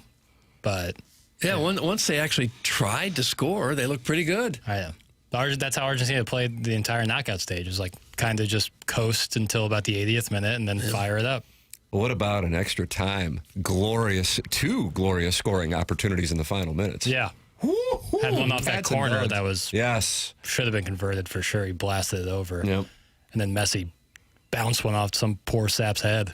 Right in the face. Hit him right in the cheek. He was about 8 feet away. Took a full shot right in the face. Yeah, that looked like it really hurt. Wouldn't you retire right then on the spot? Yes. That's enough soccer. Let's talk about how many double cheeseburgers Ryan Fox can throw back in one sitting. That's from the TMA Reddit Insider. I love Ryan Fox. You love Ryan Fox? I love his pace of play. Unbelievable pace of play. I think Big Walt's a fan. Yeah. Oh, Walter and Ryan Fox could get around 18 holes in 3 hours, no problem. Yeah, I like how it looks like, he could have a couple double cheeseburgers and a few cold ones after the round. I think he's 5'11", 216 pounds, and the son of a legendary New Zealand rugby player. Yeah. Dug the All Blacks. Yeah, his thighs barely fit in those golf pants. Dug, did you see his thighs? I wasn't looking at anyone's thighs. And his golf swing is very unconventional. Flared feet on every single swing. And someone calculated it was 22 seconds after Burns holed his putt when Ryan Fox. 22 seconds. That was the count. Yeah, and Ryan Fox hit his winning Open Championship. A guy who's won nothing with a chance to be a major champion just steps up and knocks it in. Didn't join the tour until he was 37. And 2 years later is now a major champion. There's probably something to be said about just getting up there and hitting it. When you're at that level of player where you know you can hit these shots, right, to not outthink yourself. That's correct. I agree with you on that. Step up and hit it. I agree with you on that. He was pacing back and forth on the 18th fairway waiting to hit his approach shot, which was an incredibly difficult approach shot, giving guys trouble that entire afternoon. 178-yard 9-iron. Hello again, everybody. Yeah, it's nice. And he's pacing around just like, I need to hit the shot right now. I don't want to wait another second. Yeah. And then he just stuck at the tee shot. I was in a weird spot watching the whole thing, seeing what was going on with the conditions. I bet Cameron Young to win once he posted that 9-under, even with the bogey on 18. And as I saw Fox really, in particular with the bunker shot, just kind of take his medicine, brutal break. Because you saw Ryan Gerard hit a great shot, and it cleared that bunker. Fox barely stayed in it, took his medicine, but was able to get up and down after taking the medicine just for a bogey. Had some bad breaks, didn't lose his cool, stayed in it. That was so impressive. Yeah, it was clinical. So impressive. Yeah. And weirdly, for a non-household name winning a major, I was fired up for him. Yeah, seems like a world-class guy. It was kind of a fun leaderboard in a way because it was like so many non-major winners. Like someone was going to claim the first. I really wanted Siwoo to win. And Siwoo shaking that ass. And it was tough to watch him fall apart on that back nine. He did not have it. But I really like Siwoo Kim, and I wanted him to win. When I was watching, it seemed like every time they showed Scheffler, he was missing about a 4-foot putt. Yeah. So, it's such a disappointing day. And yet he still shot a 67 and finished in the just 3 shots off the lead. And he would have finished 8 under if he wasn't going for the cup on 18 to try to match Cam Young's 9 under. But yeah, he wasn't making putts, but he got a huge break on 17. We hit it over the bleachers. Yeah. And you're thinking, this quite is a little rule. Aim for it. If he knew that going into it, I would be aiming for that because you just get free relief in a nice area. But yeah, it was quality sports. And yes, to your point, Tim, like clearly the afternoon conditions were much harder than what Cam Young was dealing with in the morning. So my logic, and now I didn't bet Cam Young until he posted the number, but I went to bed on Saturday night and I was looking to see what player who is a fair amount back could realistically make a charge, because if you had watched that event from Thursday, players in the afternoon really struggled. Right. The greens were a mess, making it difficult to make putts later in the day. And Cam Young was certainly somebody who would fall into that category. I also thought, and I'm sure others did too, that Scheffler could and would make a run. But like you said, Doug, the putting was atrocious. So here is what he did. Throughout the week at Royal Birkdale, Scotty Scheffler, 144th in strokes gained putting, losing 3.6 shots on the field, with only 12 players in the field ranking worse than Scotty Scheffler. He was dreadful on the greens. He only had one three-putt through his four rounds, but he holed only 218.2 feet of putts through the 63 holes. And it just speaks to the fact that he just couldn't make the short putts. He was on the green, but he couldn't make the short putts. And he was really getting frustrated, and you could tell it was in his head at that point. I mean, even there's the best player in the world, he couldn't make it happen. I think the biggest story from the weekend outside of Ryan Fox winning is what was going on with Bryson DeChambeau on Friday. Did you see that, Doug? Yeah, the penalty where he stepped on the tall grass right behind his ball. That's correct. Yeah. 2-stroke penalty, reviewed after the round, and that then led to a lot of controversy. DeChambeau was furious about it. He had not really been talking with the media throughout, but Rory McIlroy did, and here is what Rory McIlroy said about Bryson DeChambeau. He has made it clear in these comments, Doug, he is not a fan of his work. So I was watching it live. I was up in the players' lounge watching it with a few other players, and as soon as he made the step into the ball, we all sort of looked at each other and were like, that didn't seem right. And then when I heard that he was called in by the rules officials, I think it was pretty obvious for why. Yeah, I mean, I think there's no doubt that he improved the line of his backswing. So, and again, it's like whether it was careless or whether it was intentional, I don't think it matters. Hopefully it was careless. But I think the 2-shot penalty was justified for sure. What do you think of the scenes after? Obviously, you guys were delayed getting your tee times as well because of it all going on. Late night for everyone. Yeah. I won't pretend to be up here and defend Bryson. I'm not particularly fond of him. I think a lot of it's performative. I think a lot of it's for attention. And to hold the tournament hostage like that and have all of us, volunteers, players, everyone waiting on him to depart, I didn't feel like it was a great look. Doug, he's not a big fan of him, and he calls him performative. Papers, what do you think? Yeah, I mean, Rory is doing the Lord's work there, if you're asking me. So you're good with it. Some people are saying, all right, enough, well, I mean, Rory, maybe enough. Like he's in charge of everything. But people are always going to hate what Rory says, especially like at a certain point. Even if you like despise Rory, like you could at least be like, yeah, he's going to say what he thinks, though. Like, he's not going to sugarcoat things. And I think, like, Scotty Scheffler made a conscious decision to, like, not stir up controversy. And Rory's like, no, I'm totally cool with being the villain. And if people hate me for it, it's fine. But here's what I think. And I tend to agree with Rory's assessment. I'm not saying that, like, Bryson DeChambeau is a cheater or was doing anything intentionally, but Rory made a good point. It's like, it doesn't really matter what the intent was. The lie was improved, therefore penalty. So him kind of throwing that on there was kind of his own style. And you know what? I kind of respect it. And it's great for us and great for, if you like controversy, like candid comments. Right, we all do. But has he become preachier of late? Has he become even more probably in charge of the game? He can be preachy. He can be, people say this, that, the other. I just don't think he's wrong. So there's that. And when people ask your opinion, I think it's okay to give your opinion. Didn't they ask his legacy before this? They're like, when you're dead and gone, that's how his week started. When you're dead and gone. I noticed yesterday when guys got caught in those weeds, they kind of made a point out of walking around, make sure they didn't get anywhere close to the ball. Right. And then Siwoo Kim had a shot where he was in the tall weeds late, and he took out, I guess it was a 3-wood or something, and he hit out of that brush with a 3-wood, and he just smoked it. Like he put it on the green. I think he said later it was the best shot of his life. After he hit that, he was really shaking that ass. Yes. I love Siwoo. How do they do that? Tall weeds with a 3-wood? Yeah, they've been saying, like they were saying on the broadcast the whole time, it's like if you're in the fescue, it's really not as bad as it might seem. Like you can kind of get a pretty good lie out of it.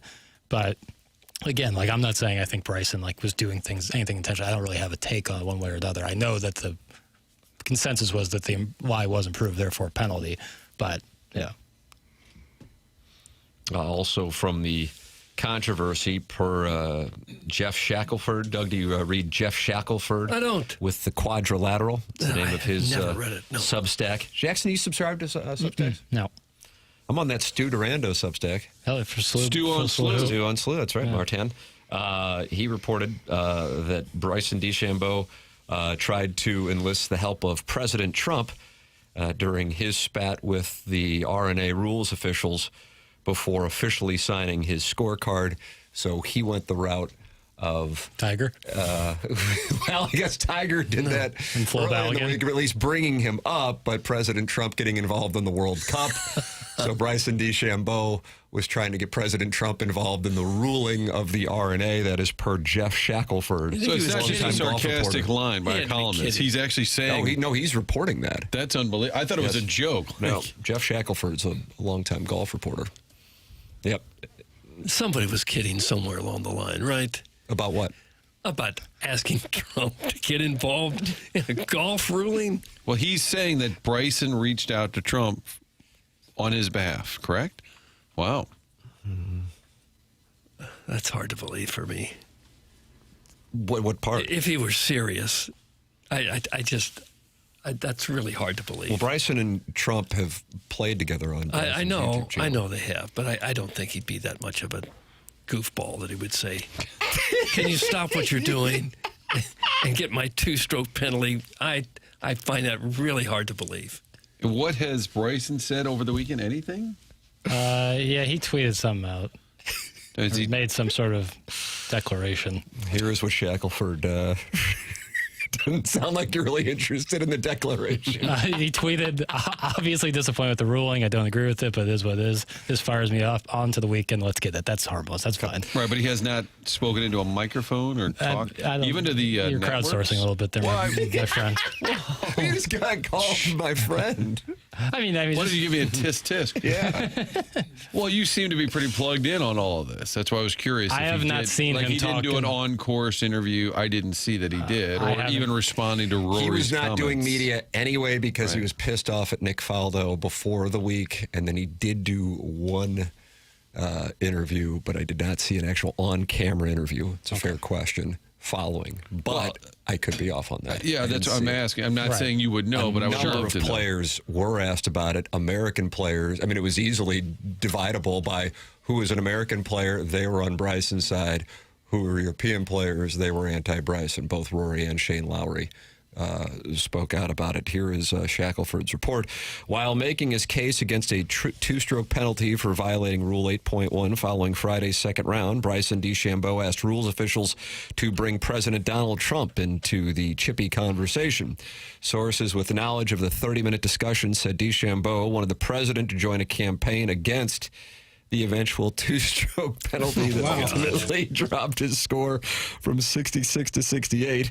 The request came after DeChambeau had already been given a rare bit of special dispensation to return to the scene where he'd stomped around tall fescue rough in his backswing. The RNA's hard card states that, quote, a player's scorecard is officially returned to the committee when the player has physically left the recording office/area. So he requested to get the president involved. DeChambeau was pleading his case and wanted the president to weigh in. The request was denied, as were DeChambeau's pleas not to penalize him for the breach. That's when Rory McIlroy said to hold the tournament hostage like that and to have all of us, players, volunteers, everyone waiting on him to depart, I didn't feel like it was a great look. That's from Rory McIlroy. The RNA executive was asked if he had received a phone call from the president over the situation. He said, "No, I have not received a call from President Trump, and we'll see what happens from here." DeChambeau refused to speak to reporters after any of his rounds, but did answer questions of an RNA media official after his opening 67. So he did talk on Thursday, but that was only with the RNA. So there is the backstory on DeChambeau wanting to get on the phone with the president and having the RNA get on the phone with the president and get the two-stroke penalty. He had to be kidding, right? It had to be a joke. And maybe that's what Rory was talking about with the delay, right? Guys, Bryson is basically Iggy, but better at golf. That's from Arbor Day.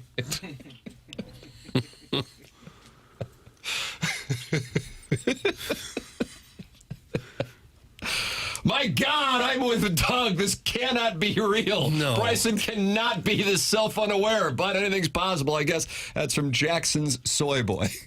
I mean, if true, hilarious.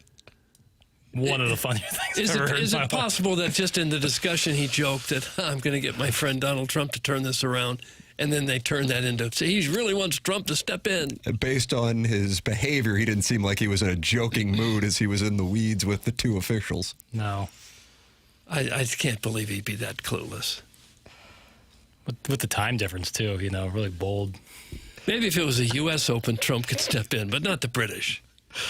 Yeah, Doug, you're right. The man who plays for a make-believe golf team called the Crushers and pals around with 22-year-old YouTube stars definitely wouldn't stoop to the level of calling his pal Donald to fix his two-stroke penalty right after he saw him take care of the Balogun red card right quick. DeChambeau is an absolute cuck extraordinaire, calling his daddy in D.C. to fix his problem for cheating. That's from little Tommy Tribbins.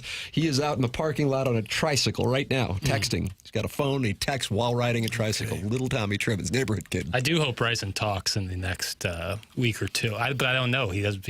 No more majors. There's no more majors left. He only plays in the So I don't know when. I guess he'll do like a YouTube video. Well, that's what I'm saying. He has his how own many outlet. bananas can I eat while trying to shoot 58 or whatever? You sound like you're a big fan.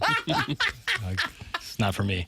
But he's going to have to, I would want him to speak at some point to be asked the direct question like, hey, did you actually call the president to get this? And if so, were you really serious or was that just a joke? I just can't believe anyone would be that clueless.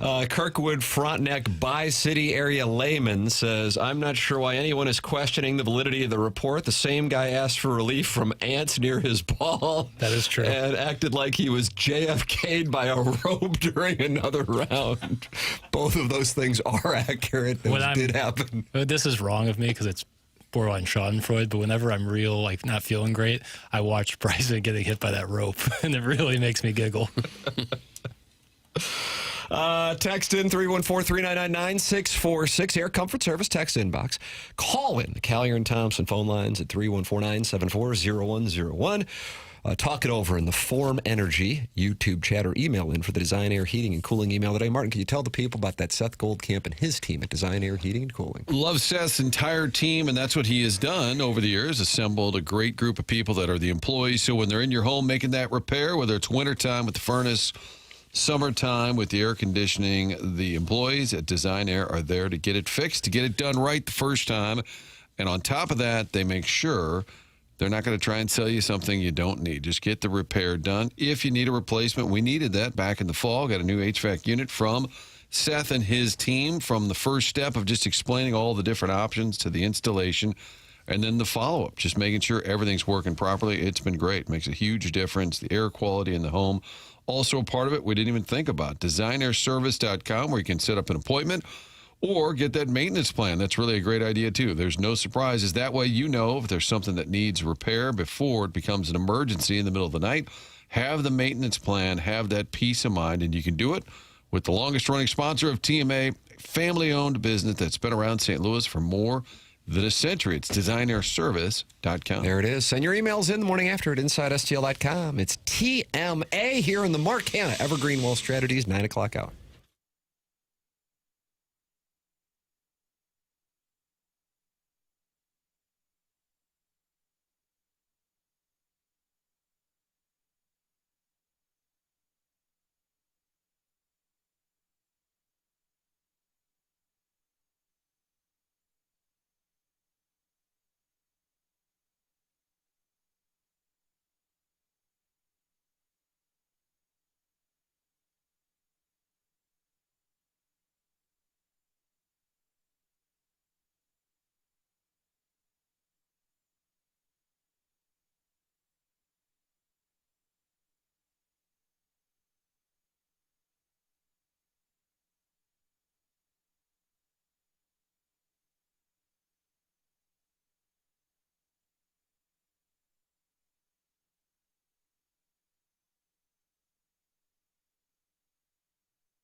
This is Jackson with the Sports Center update brought to you by Saliga Heating and Cooling. Cardinals, Angels tonight in Anaheim, 9:10 p.m. first pitch with Kyle Leahy towing the slab for the Redbirds. That was another Sports Center update brought to you by Saliga Heating and Cooling, a Daikin heating and air conditioning dealer.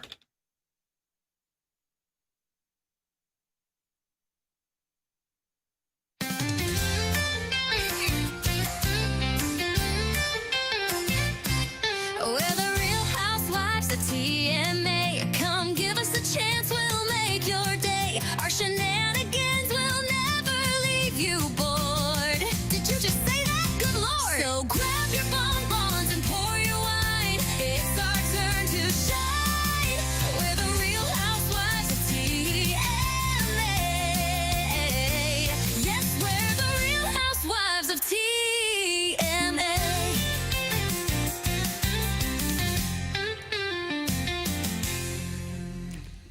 Doug, it's a great show. Sharon and Clayton. Nice. Starring Sharon and Clayton. It's TMA 101, ESPN. Tim McKernan, Doug Vaughn, Martin Kilcoyne, little Jackie Papers, who loved that Rascal Puff, is on the ones and twos. Papers, are you back? Are you full 10 out of 10 now? Yeah, 9.5 out of 10. Oh, from your illness? Mm-hmm. Yep, feeling good. How was your ball striking? I set your over-under at 87.5 at Gateway. 86 at Gateway. Wow, shipped it. Yep. And then 86 at Spencer T on Saturday. This guy's playing consistent, Doug. You got to like that. Consistently, yeah. But does not enter his scores. At no point. I wouldn't play a soul for money right now. You step on the fescue and then have your friends just kind of act like it didn't happen. No, I just throw the ball announced. out of there. I announce, fellas, I'm over here cheating. I do it often.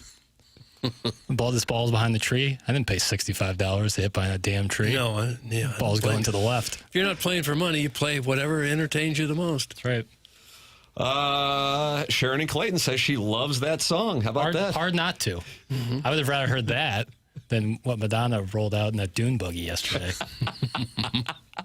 That really is in your craw. It's with a bad tone setter. And I don't mean to harp on it, but it's just... It seems to really be bothering. It was no good. When they announced months ago that she was going to be one of the halftime performers, I thought, boy, God. I remember you telling me that, and I was like, you're joking, right? So your Rory and Madonna and the Dune Buggy is sort of Bryson. But I like some of Madonna's work. I like some of her songs. Okay. But that one, not for me. Speaking of dune buggies, I stumbled into a breathtakingly Hoosier event over the weekend. Oh, you guys ever not going to go well somewhere, right? I'm already on board with it. Have you guys ever seen the Cruisin Lindbergh? Do you know what that is? Cruisin Lindbergh. Cruisin Lindbergh. It's a thing a couple times a year. Like rods? Hot rods, souped-up cars. They drive up and down Lindbergh from about Gravelway to Lee May Ferry, back and forth. People line up and so they don't go through Huntley? They do not. It's right there. The head of it all seems to be right there by Ronnie's Theater. People are in there. They've got their chairs. They're sitting out there on the sidewalk, and cars just go by, revving their engines, purposely backfiring, peeling rubber. A policeman arresting someone about every 3 or 4 minutes. I have never seen such a Hoosier parade in my life. They had to come from the deep woods of Arkansas for this one. And you were in the front row watching. Traffic backed up. We were just going for ice cream. We said, what's all the traffic? And that's what it was. Cruisin Lindbergh. Oh, my God. We used to do that back in high school, Doug. That was a Friday night tradition. Yeah, I know. That's why they do it now. It's a tradition. My friend would drag race, and he would make me get out of the car because I was weighing it down. Yeah, because jettison some weight. God. Isn't the Orson Woods Wacko the keynote speaker to kick off Cruisin Lindbergh? That's from the Overbearing Sports Net. Out of nowhere, the Orson Woods Wacko is involved. Who were they? Cruisin Lindbergh. Who were they holding? So some people were sitting out there. It was 95 degrees yesterday. Oh, yeah. No, this was it was either Friday or Saturday night. Okay. So evening. 93 they shut down Lindbergh? They shut down the streets? They don't shut it. No, it's still going, and its cars backed up a long way. Yeah. I've seen that Lake of the Ozarks once. Right. Doug is a closet pantsuit liberal who hates motors and Americans. That's from the Gene Steckschulte Wicked Slide piece. A lot of those cars have the engines that come out of the front. Like out of the hood. How do you see? How do you see out of the windshield? I don't know. Seems really unsafe. People were really having a good time. Yeah, and they're watching as the cars go by. Fans lined up around the street. With a little pennant. Guys, I saw Mr. Licks there in his Mustang. That's from Lady Sonia's Teacup. So Mr. Licks and the Orson Woods Wacko, who, by the way, don't like each other, were both involved in this event. That's surprising to me. Could have been. Oh, was it Hoosier? So did you join the parade line? No, I just sat in amazement. I didn't know what it was at first. Yeah. I know they've been doing it for a long time down there. Doug, they are coming after you now. I don't know. You mean people having harmless fun with cool cars? How dare they? Get out of here, liberal! That's from the 314 Doug Vaughn, the liberal, Martin. Wow, this took a turn. Did you go to the Andes? Ooh. No. Do they have the key lime pie concrete available right now? I didn't go there. There's a frozen yogurt place across the street, across Lindbergh from Ronnie's. Yogurt. This guy. 16 handles. Barrel of fun. What do you drive a Prius? That's from the 314. Man, they are not happy Liberal with you. Vaughn. Did you roll down your window, Doug? Hey, what do you got there? Is that a Chevelle? Oh, boy, I've seen car shows like that. It's a real nuisance because you got to nuisance. Okay, now here comes liberal papers. Well, it's hard to get around. I was 2 years ago or a year and a half ago in Lake of the Ozarks, and right on that strip, right by the Bagnell Dam, there was a huge car show going on. Backed up traffic, half an hour. A car show typically would be in the not like a car lot. show. It was Well, like a people why just wouldn't driving that be around. a car show? These weren't really beautiful old antique cars. No, you're doubling These down. were, radio cranked, just as loud as it could possibly go, and guys jumping up and down out of the sunroof and everything. T-tops. It was a real show. Sure, you weren't on Wash Ave at midnight? Lindbergh. People jumping out of the sun. Lindbergh. And people were lined up watching and cheering. Yes. Kids, families had their lawn chairs out there. You're a fun sucker! That's from the Weekend Alcoholic. Doug is many things. Liberal is not one of them. That's from Sharon in Clayton. That's true. I stand with Doug. The cruising South Lindbergh thing is the most Hoosier thing to make it north of the Jefferson County line since golfers wearing jorts became a staple at Riverside Golf Course. That Waffle House by Ronnie's has never seen so much business. That's Carlos Spicy Wiener. It was packed with people. Hating car shows is communist behavior. That's from Hoosier Daddy. It didn't feel like a car show. I've been to car shows. Like there was one at the that place out in Chesterfield a couple weeks ago. That was beautiful old cars. Great cars, new cars. I like that. This was just Hoosiers going up and down the street as fast as they could get away with. Oh, why didn't you snipe a Now I need a visual Making here. as much noise as they could possibly make. Drifting? Were any of them drifting? I don't know what that is. Kind of wiggling down the road. Turn real hard and slide. Sure. Yeah. Orson Woods Wacko has responded to the overbearing sports dad. Whoever that loser was that just sent that ridiculous text in, like I would ever be anywhere near that south of Manchester, deep in Hoosier country, Sunset Hills. Back to your shift work, loser. That's from the Orson Woods Wacko. I like going to Ronnie's. Yeah, Ronnie's good. Were they shiny cars? Were they at least cleaned up, waxed, and some were. Saw it all.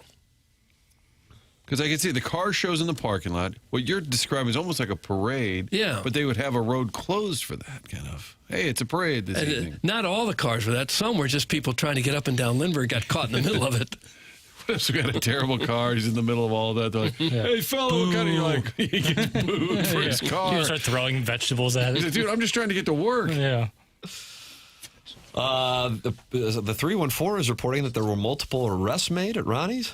Doug was saying that people were getting arrested left and right. Well, I don't say arrested, but the police were pulling people over. Sure. What they did after that, I don't know. Well, maybe it wasn't sanctioned. I don't know. Oh, I think it is. It's a regular event. Okay. I'm not saying there was a whole lot done illegally. It's just that, it's just people acting crazy in their cars. My next live read for Cruisin Lindbergh is going to be a little awkward. Hey, come on out this weekend. What is everyone's problem this morning? That's from In DeBoer, We Trust. Kalen DeBoer, Doug, I don't know when he's speaking, but one of the next few days. Yeah. Well, they're sideways with the thuggery of Argentina. They're sideways with that Cardinal bullpen. Yep. They're just not happy. Doug, I brought my 9-month-old baby last time and sat on the side of the road. I'm teaching him right. That's from the 314. You're a Hoosier. Liberal Doug. Why do you hate cars? Why do you hate America? You like a good muscle car? I didn't hate any of it. I had never seen it before, and I was stunned by how breathtakingly Hoosier the whole thing was. As an unfortunate son who was raised in South County, I am so in awe whenever I have to go back home to see how Hoosier it's become. It's almost comical how white trash 90% of SoCo has become. Doug, that's from Lady Sonia's teacup. He sells himself an unfortunate son. I don't know. I guess it's... How many people do you think were there? Lined up, like hundreds? Lined up in the cars? No, in the audience, like crowd. Oh, yeah, it was in the hundreds. It was all up and down Lindbergh. It wasn't just one spot. Think it's like Webster the Parade where they line the chairs ahead of time? No, not to that extent Okay. with the chairs. Doug Mendani, I like that. Papers, you got company in the liberal nickname world. It's the kind of thing you got to see, because then when you see it and you don't know what's coming, you go, what in the hell is going on here? Well, that's what I don't understand, how it can just blend in with regular traffic. But it does. I don't get that. How far does it stretch? Way to go. I love your new style here, boys. I started noticing at Gravois and Lindbergh, right there at Sunset Ford, I started noticing the cars lining up, really weird, souped up bunch of cars, guys walking along back and forth, talking to each other about what they were going to do. And then by the time I got up to around Ronnie's, it was packed with cars, and it was bumper to bumper for, I don't know, a quarter mile or so. I didn't get any farther south than Ronnie's. I expect it went all the way to Lee May Ferry. And a wallet on a chain, that would be more if it was like a biker convention, right? I bet there was a couple wallets on chains. Probably was. It is not a car show. If you want that, the Target Kirkwood parking lot has one seemingly every Friday evening. Right. What Doug experienced was a bunch of GED grads with 15% interest rate car improvement loans to put spoilers on used Honda Civics infiltrating organized civilization. Hashtag not my SoCo. That's Carlos Spicy Wiener. And Doug, I guess that hashtag is trending not my SoCo. Well, he pretty much nailed exactly what it is. Right there at Home Goods every Friday night, the guys bring By the out Sonic. Yes, they bring out their old vintage cars, classic cars. But they're not racing up and down the street in them. They're just parked. You think they get tots at Sonic afterward? You Ooh, could. tots. You could if you wanted to. Pretty good. Next time they're going to have one of these, I'll let you guys know. Okay. We can all go out. Sweet. My daughter just made the observation that listening to this show is like brain rot for adults. I don't care. Give me more Doug takes on Hoosiers. That's from the 314. Mm-hmm. Take that. Yeah, if you're a parent in the car telling your kids, get off your phones and that stupid TikTok, and you're just constantly scrolling, but then dad's listening to this, that's kind of a tough sell. Well, I don't know. I think we're pretty great. Looks like a lot of people may have gone. Sounds like a fun time. There were a lot of Doug people hates there. fun. It doesn't sound fun at all. I saw Doug at What a am I, a Prius. populist? I saw Doug at a Prius convention on Saturday. Hashtag lib. That's from Kurt's former coworker. You hear those electric cars coming though, and they make that weird ominous noise that they have to. Scary. Have you heard it? It is Scary. kind of scary. Like the noise that the electric cars, because they don't really make much noise when you're like really driving like 5 miles an hour. So to alert people that a car is coming, they like add an artificial noise, and it's very ominous. It's like John Carpenter-esque.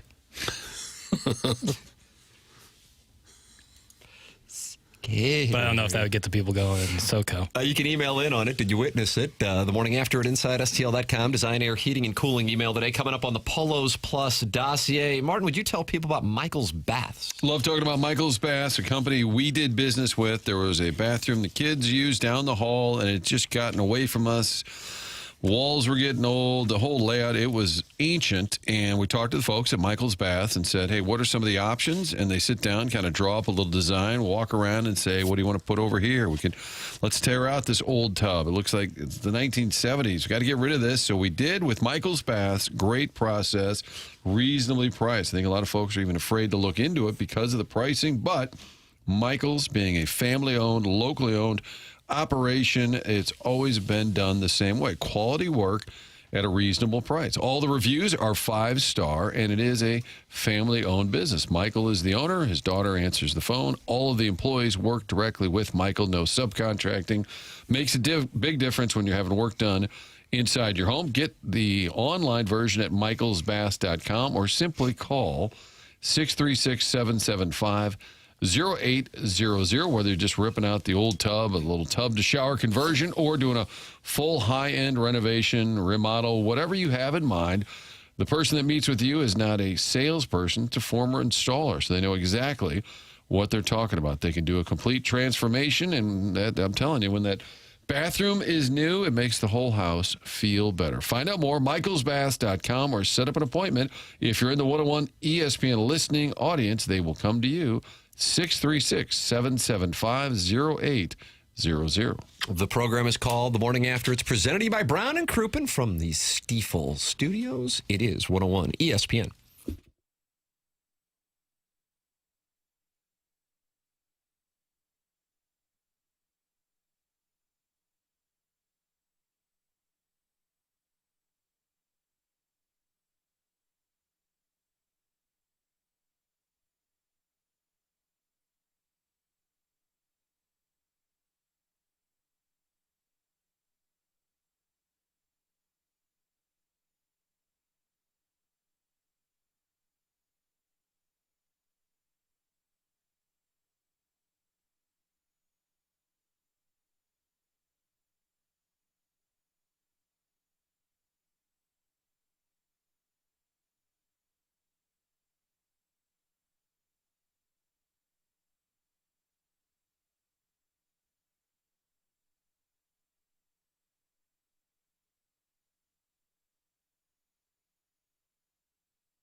What do you think about this, Doug? Scary. Yes.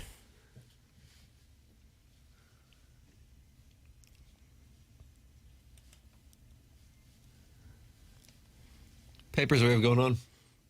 Just some music from the Odyssey. Oh. Has the movie Boy on the Odyssey been released? Not released, but it has been recorded. Why hasn't it been released? We did it last night. What about the traditional Saturday 10 a.m. release? Yeah, it's had to get postponed. It's all right. We'll come Because out of the haircut? to there tomorrow, yeah. I was reeling from my haircut. Apologies to everyone looking for Movie Boy. We had a bad haircut. We'll be back next week. No, it'll be Sheridan Clayton says it's terrible. Everyone has an opinion. I enjoyed it. There you go. Good news. John Rice, who in parentheses is a troublemaker, according to the Air Comfort Service text inbox, name saved is on the Callier Thompson phone lines. Not anymore. Oh, Took Doug. a break. He dropped off. Oh, Troublemaker. Doug. Further proof that he's a troublemaker. Yeah. You can express your thoughts, unlike John Rice, in the Form Energy YouTube chat. Michelob Ultra, longtime TMA sponsor, Form Energy.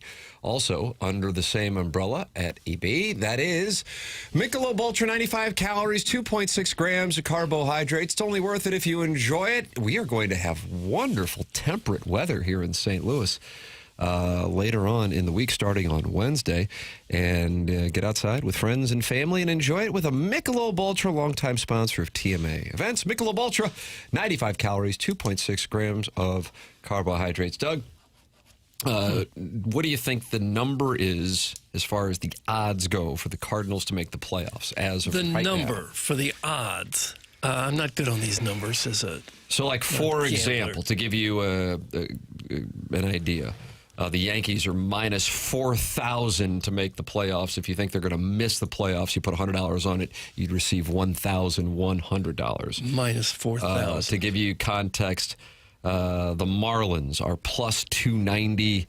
To miss the playoffs is minus 420. The Marlins, for the record, have the exact same winning percentage as the Cardinals. They are tied for the final wild card spot. Marlins, Pirates, and Cardinals all tied for the wild card spot. Diamondbacks half game back. It's really a flattering group to be in the middle of. Nationals 2 games back. Padres 2.5 games back. And even though they're 2.5 games back, the Athletics talking about them selling at the deadline in this morning's column. That is baseball's watered down CYC version of the postseason that they've created. What do you think the Cardinals' number would be? Well, if you said the Marlins are plus 290, and they're falling apart, they've lost 6 in a row. So maybe the Cardinals have a little better shot than them. I'll say plus 250. It's a good guess. The number is plus 300. Plus 300. You get 3-1 on your money if you were to put $100 down on the Cardinals. It seems to me if the Cardinals could just add a couple of decent bullpen arms, they might be in much better shape than they're at right now. Because the starters really have been okay. Who would you want? I don't know who's out there. Every year they bring in a couple more relief pitchers who I've never heard of, and some of them are pretty good, and some of them are not so good. Doug and I are in the same school of thought when I told Ollie a couple weeks ago, go get another Soriano, a guy that another team is willing to unload and then actually has some value. He said, who do you have in mind? I said, I have no idea, but that's your job. Missed opportunity for you. Go find the next Soriano. I should have said John King. You're talking to a king! Oh, they have a large staff of people who are correct looking into this very thing. Should be able to uncover somebody. It's hard for me to believe that it's so difficult to find pitchers to get you through one inning without blowing up. Just one inning. Bring back the king. I think it's also a reminder of how much better starting pitchers are than relief pitchers. Because if a starter goes 5 or 6 and gives up 2 or 3, you go, well, yeah, that's a pretty good outing. But if a reliever gets through one inning unscathed, we go, wow, he was fantastic last night. Just my little 2 cents worth. That's all it was. I'm a starter at heart. Well, okay. They all want to be starters because that's where the money is. Cubs have a better record than the Cardinals, but the Cubs have no pitching with all their injuries. That's from Jeremy Hodge. Cardinals and Cubs have given up the exact same number of runs this year. 440. Did we just hear a drop? That's from G-Man 9035. You're talking to a king! It's my new John King drop. Loves John King. This man has always loved John King. Give it a shot. I'm sorry. No, I would at this point just start rifling guys in and out. Let's see what we can do. That Radjic got hurt, I guess, so that didn't help. Romero's out right now, but just start instead of seeing the same. Let me ask you, Martin. Does it a up. 2.48 ERA sound good? How about a .75 whip? Let me guess. Yeah. The King? The King. 6'2", 215. You know about it. Bring him back. And tell Justin Brule, give him his number back. 47. That's mine. He's my 47. Justin Brule can't because he pitches every game. Boy, does he ever. I don't know if Eli Drinkwitz is speaking early this morning. Did you see these Their clips? window was like 8 to noon, so there was a chance they were talking Okay, early. so Eli Drinkwitz, I don't think this is his big podium / Paul Feinbaum experience this morning from SEC Media Days, but Doug, a gentleman by the name of Hudson Summerall, who works for KOMU in Columbia, has tweeted a clip with an update, not on Ahmad Hardy, but right tackle Josh Atkins, and says, Drinkwitz says that Atkins suffered a setback with his leg injury. He did not give an exact timetable for his return, but it sounds like he will not return until after the second half of the season. So that was somebody that Missouri fans, certainly Ahmad Hardy's one that everybody knows about because of A, his talent level, and B, the nature of his injury. But that is an update that I don't think Missouri fans were necessarily expecting. What's our guy's name? Hudson Summerall? Yeah. Wonder if great-grandpa, son? I know, great-grandpa or something. He just does highlights, Doug, on the weekends. It just says, Mizzou, Hardy. Touchdown. To give context on Josh Atkins, Sports Illustrated, I don't know if this was Tony A.I. Fornicola or not, ranked him as the second most important player for Missouri this year. So that's why I give that update, realizing that most people probably aren't looking at right tackles in mid-July. But that's Eli Drinkwitz this morning, so he would not be ready till the second half of the season. I guess that brings you to right around, is it, Doug, would you say that's Hottie Toddy, or is that Gig'em, or is that Woo Pig Suey? I don't know which one it is. When does the second half of the season start? Drinkwitz on the main stage at 10:25 Central. On the main stage. Are there some coaches I think they on a talked secondary stage? Eli is already ruffling feathers down there talking about the 9-game SEC schedule. That's from Shrimply Pibbles, Doug, who sends in pictures of his wife and is a big Missouri football guy. You think he's like boots on ground? Feeling You think Shrimply Pibbles is down there? I don't know. He's making that claim like he is. A lot of reporters down there, Jackson. Certainly. A lot of guys, I don't know how they're paying for it. When I was watching the ESPYs last week, one of the finalists for high school athlete of the year in the nation was that Jackson Cantwell, that offensive lineman from Nixa, Missouri, that wound up at Miami. How do you miss out on a small town kid from Missouri like that? That hurt. I guess I know how you miss out. Someone pays him more money. Paid him more. But it hurts to miss out on people like that from your home state, small town. It seems like in the past, Mizzou used to get all those types of players. The under in the Mizzou win total is a lock. Eli will not be getting an extension this season. That's from Steven Time. Doug, he has just released a 5-star play. Okay. SEC Mike, who, his podcast is fairly large, said, I just got towel whipped by Eli Drinkwitz in the hotel gym. I guess he's not a fan of my SEC Media Day ballot. Laughing emoji. Huh. Towel whipping hurts. I'm sorry. What? SEC Mike. Okay. So he's in the gym at the hotel. And he said he just got towel whipped by Eli Drinkwitz. Yeah, that hurts. Especially when they wet the end of it. Oh, gosh, yeah. And you're just out of the shower. They'll give you a welt. Taking the hamstring or something. Yeah. Oh, my. Like something Biff would do in Weird Science, maybe? Deep pull, but yes. I guess today that would be bullying if you got towel whipped, right? He's being playful, it sounds. What do we have here, Chairman Kurt? You just sent me something, but I don't know the context. Ladies and gentlemen, Chairman Kurt with something from Missouri and Media Days. I don't have a ton of the context surrounding it, but it comes from Brett McMurphy, and he gave a quote that Drink, I guess, said this morning, talking about why the Big Ten has won the last 3 national titles, and he said, well, when you don't play a non-conference A4 game. The hell's A4? I just think it's rich of him to criticize anyone's non-conference schedule. Whoa. Drinkwitz is a mirage. I am gravely concerned for this season. I wish Sam Horn stayed for one more year. That's from the Warson Woods Wacko. Sam Horn, Doug, one more year. I feel so bad for that guy. One play. One. Yeah. His leg got split in half. It's a wonder it doesn't happen more as often as the quarterbacks run nowadays. Right. Nothing like a part-time podcaster tweeting out that a coach gave him 3 seconds of attention. That's from Steven time. You got towel whip. Probably putting some cream on that welt. Cream on that welt. Sometimes it doesn't result in a welt. If they wet the end, it does. Why don't we ask Deep Throat Warson Woods Wacko about Ahmad Hardy's status? That's from We Too Low. Greg Sankey announces that SEC Media Day is returning to Nashville in 2027. You have to think we might need to go down there. And I think we need to be there. Get towel whipped. Get towel whipped. They're in Tampa, which is kind of surprising. Yeah, I know. How about Doesn't that? feel like heart of the South. No, there's no SEC schools in Tampa. But it sounds like a great spot to be. Just Florida's doesn't not too feel far. like- Sure. I mean, I don't necessarily wouldn't like be chomping at the bit to go to Tampa in mid-July, but Big Ten wins national championships because their alumni bases have way more money. That's from the amateur proctologist. Look, there you go. There's the reason. Yeah, it did work for Indiana, I guess.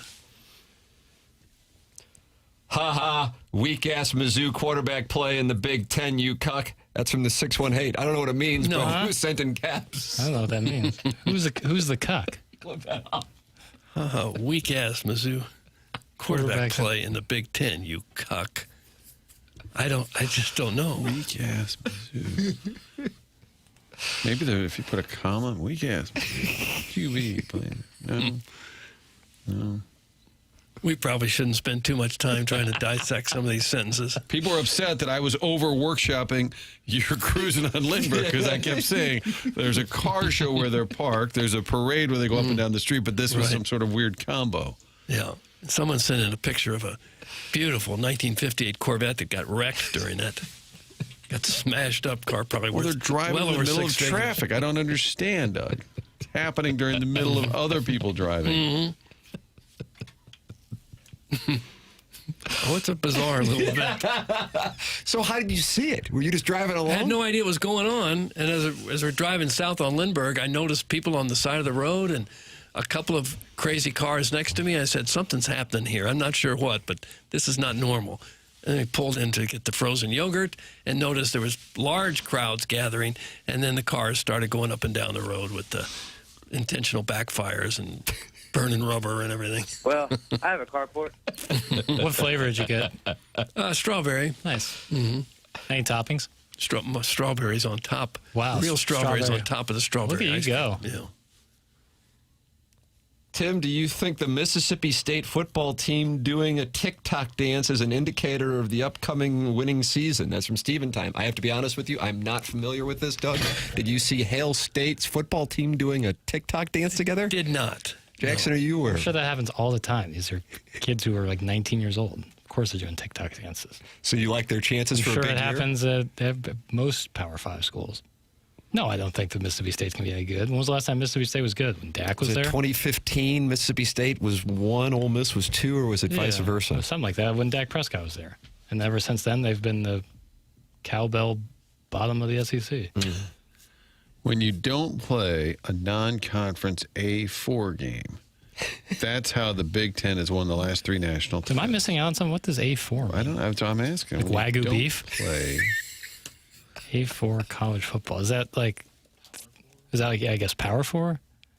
I'm looking it up. A4 means autonomous 4, refers to the 4 wealthiest. Autonomous 4. So that's the SEC, Big 10, Big 12, ACC. Okay, so that's the new name for what used to be the Autonomous. Power Do you like 5. that? Do you like that? Autonomous? No, what makes them autonomous?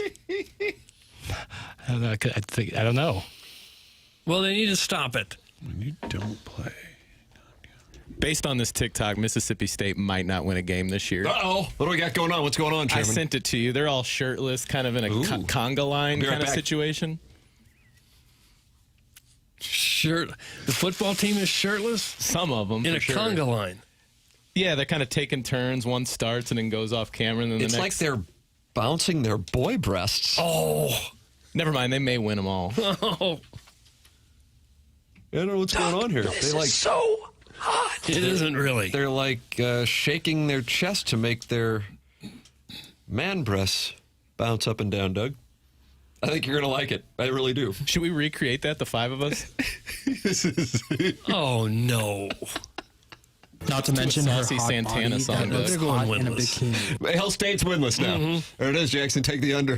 Have you not seen this? Well, Okay. you don't want your lineman to have floppy breasts.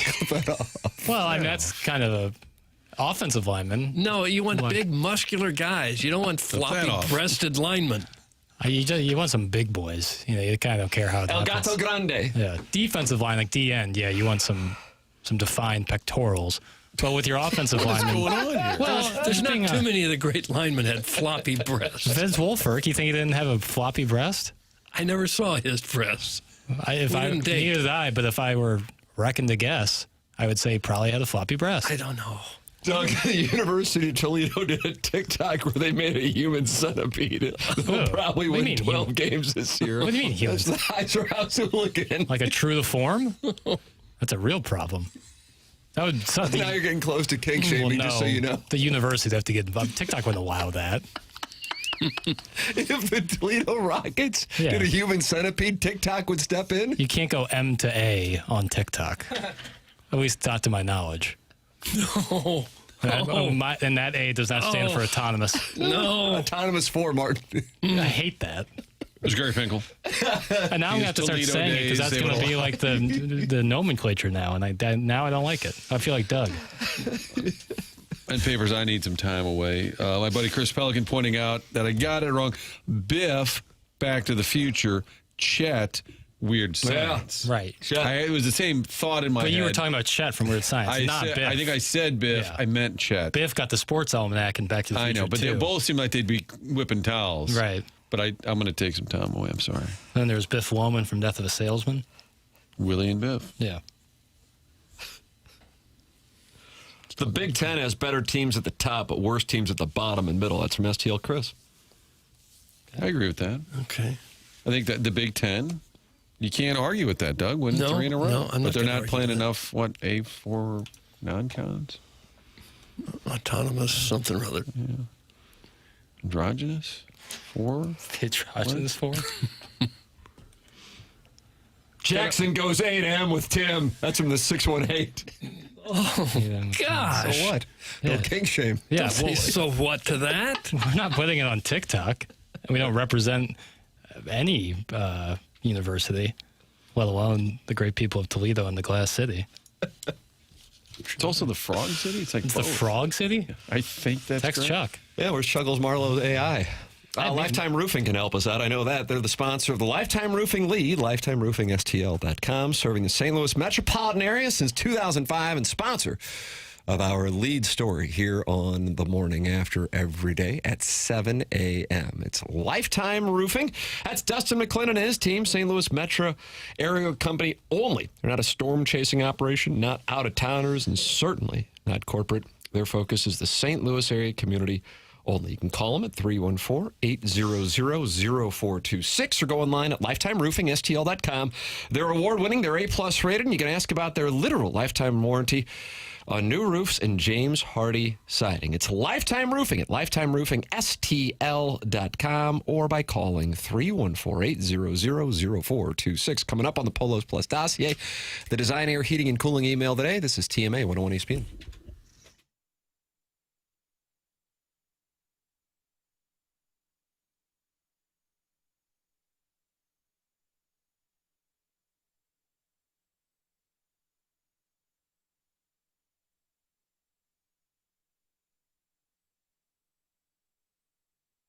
AutoLoanPro.com, the website to head to if you're in the market for a new vehicle. Doesn't matter what your situation is, what they promise you, what they do on a daily basis is get you that new vehicle with little to no money down, also making sure you get the best rate possible. Auto Loan Pro, working with over 50 different lenders, not vendors, lenders, and there is a difference there. So when you're financing a car, one thing to know is to choose the pro.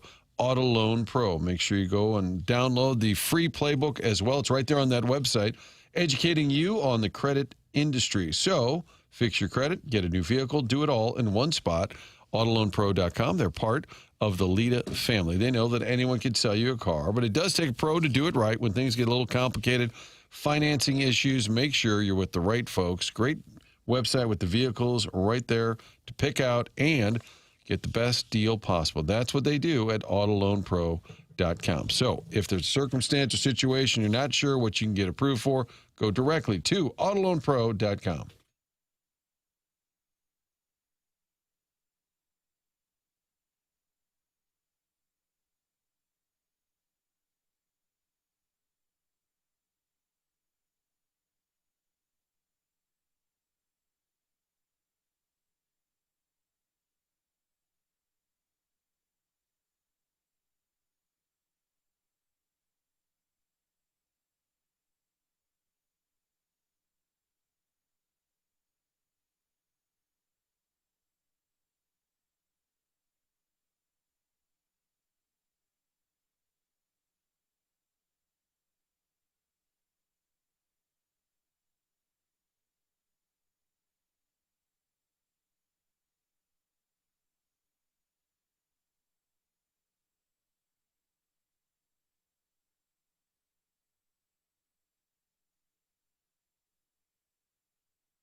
Missile gonna fly this year. Drink got the junk and all the funk. Missile gonna fly this year. The rest of the nation gonna be sunk. Now we roll down a tide country, gonna kick your ass to put it bluntly. Saucy. Next, them Sooner dogs Papers Frogtown is a popular historic nickname for Toledo, Ohio. Is that right? Frogtown Johnny's is a popular sports bar as well. A lot of frogs there? I knew it was called Frog City, didn't know why. Gonna fly this year. So good. Oh, gosh, okay. I can't get into my email, and I don't know what the hell to make of it. But in my stead, for the Design, Air, Heating, and Cooling email today, Chairman Kurt is going to be on the reads. How about that, Doug? It's time for the Design, Air, Heating, and Cooling email today. Is it really? Yep. Okay. Woot. Well, boys, I'm tossing my clip-on man bun into the email of the day ring. Please be gentle, unlike Doug was that one fateful night. But that's a story for another day. Speaking of Doug, I've never met a man who has such a confusing mix of sex appeal and senility His khaki-clad Mr. Magoo-esque antics are getting worse over the years. Mr. Magoo-esque. The Gatesworth intake staff is currently parked outside, ready to wheel him out of the studio on a Hannibal Lecter-style appliance dolly. Uh-oh, Pop-Pop is brushing his teeth with Tiger Balm again. Soon to follow, though, will be the doddering old catcher's mitt from the Strodecast. This will lead to their next highly anticipated presentation, Life After the Morning After, where Iggy incessantly demands the orderlies for autographs on items he refuses to provide for an auction that no longer wants his services. To pay for his new life, I propose a charity drive for the Save a Strode Foundation. For the cost of just a coffee a day, you can help provide this withered goblin with unlimited ditch cart, window screen repair kits, and delousing detergent. Respectfully yours, Jackson Soy Boy, head of the United Consortium of Soy Boys. Wow. Has Jackson Soy Boy sent emails before? What would that mean? What would that entail? Like me having a soy boy on staff? Jackson's Soy Boy. He's new. Morning, gentlemen. As the World Cup concludes, I'd like to officially throw my hat in the ring to coach the 2030 American team. My strategy is simple. Recruit exclusively D2 and D3 tight ends, wide receivers, and fullbacks. We're going to run a power I formation attack that will make the Europores quake in their boots. I will pull inspiration from Bear Bryant, Herb Brooks, and Bobby Knight. We will end this nonsense of flopping and earn those red cards like badges of honor. And to top it off, I will immediately make Adam Vinatieri our leg development coordinator, and most of our shots on net will come from the half mark. A new era of USA soccer is here, and I am proud to be steering the ship away from the iceberg. Cheers, that's from Mongo. Mongo. Like Mongo. Mongo. Hey guys, this may come across as being thirsty like Dune Buggy Madonna, but I need you guys to... Dune Buggy Madonna? Who was that text inbox? She's thirsty because it's a callback. She's wanting some attention, we believe. But I need you guys to run with this ball for a bit, maybe on the social webs. This weekend in my co-ed corporate softball game, I got tagged out when they said I rounded first towards second. The White House hasn't been responsive, so whatever you guys can do to get this unjust sports issue resolved, that'd be great. This whole episode has me shocked. Shocked like learning that Sharon is 5 figures underwater on her lease to buy 3 series that is basically a Parties in the Park Fast Pass. That's from Shooter McGavin, Vice President of World Cup fans, visiting the country and getting to experience Doug's South County Souped Up Hoosier Fest. Shooter McGavin. This morning, I placed a $5 bet on Kalshi that Doug would come out as a liberal on the show today. Needless to say, I'll never have to work another day in my life. Sup, Sharon and Clayton, you want to go halvesies? That's from the Unknown DJ. Wow. Unknown DJ. And finally, happy Monday. Fresh off yesterday's championship match, sea life aquarium creatures across the country are celebrating their pick of Spain to win it all. A lineup of sea creatures from sea life aquariums across America, which included sharks, stingrays, rescued sea turtles, and even a lizard, made their picks for the soccer champion. The majority of underwater experts picked Spain, with 5 creatures choosing Spain and 3 selecting Argentina, as they used their fantastic knowledge to pick the correct team. The successful predictions came from Sea Life Aquarium residents in Mall of America, Arizona, Kansas City, New Jersey, Dallas, Charlotte, San Antonio, and more. With the U.S. hosting the final match, aquarists and creatures from Sea Life locations nationwide had a chance to get in on the excitement and showcase their surprisingly accurate soccer instincts.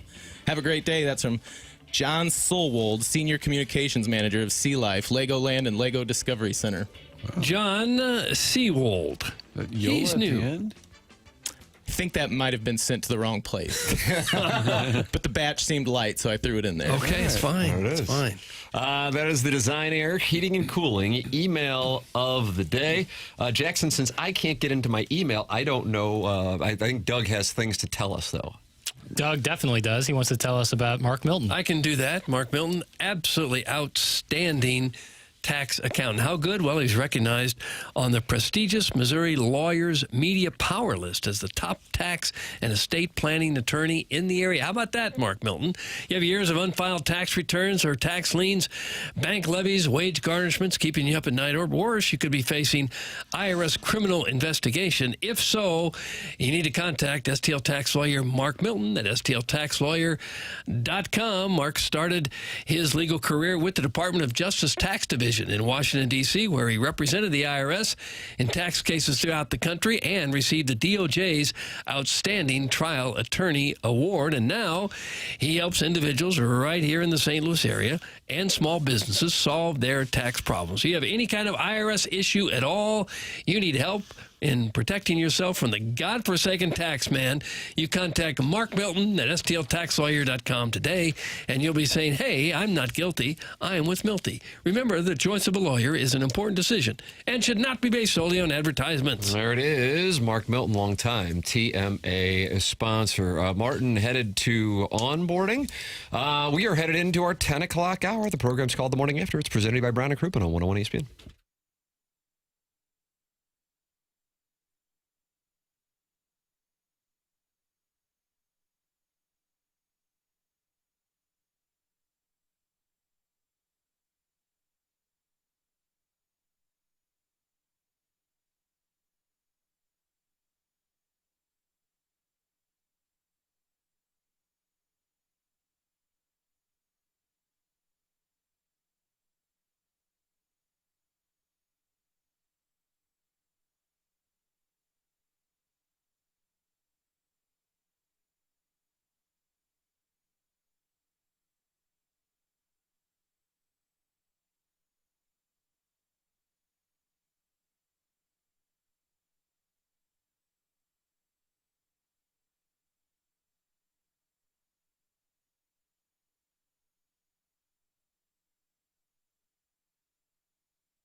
This is Jackson with a SportsCenter update brought to you by Universal Windows Direct. Spain defeats Argentina yesterday in the World Cup final, 1-0 in extra time. That is the second World Cup title for Spain. That was another SportsCenter update brought to you by Universal Windows Direct. You'll be saying, I love my windows.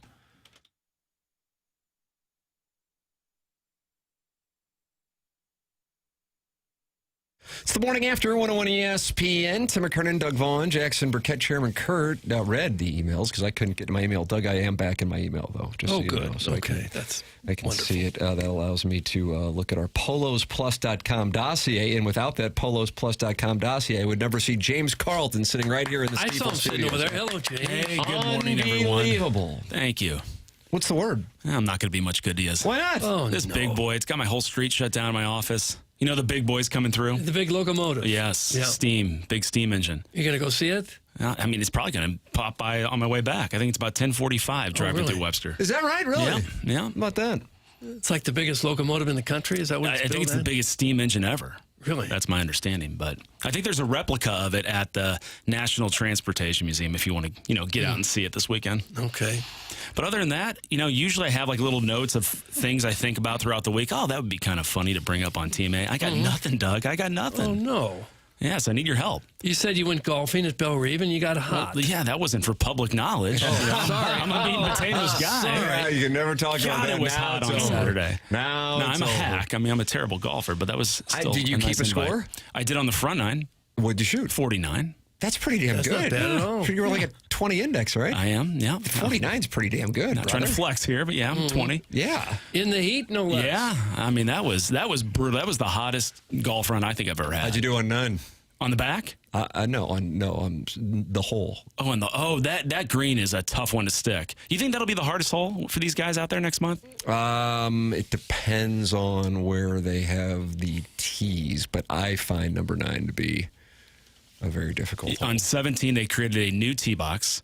It's Yes, going to play that's about correct. 640, I think. That is correct. So I think the eighth hole the number one handicap one there? No way. It's a par 5. I'd Right. be shocked. But I don't know. Well, maybe for the members, Right. but those guys salivate when they get to a par 5. Might be 10. They play as a par 4. Yeah. It's a par 5 distance. 49, tip of the cap. Yeah.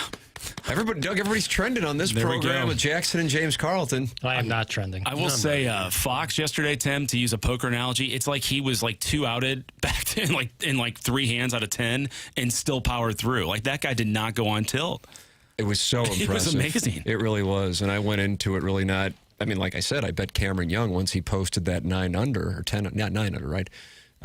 And felt great about it considering the conditions, the wind kicking up, knowing that it was so difficult to putt there in the latter portions of the day.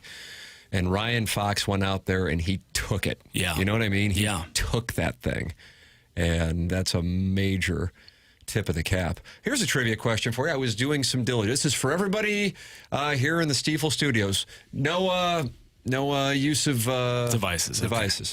Okay. First person gets to kiss me who gets it right. Ooh. I mean, I couldn't put up the money. I wanted to put up my mouth. Oh, gosh.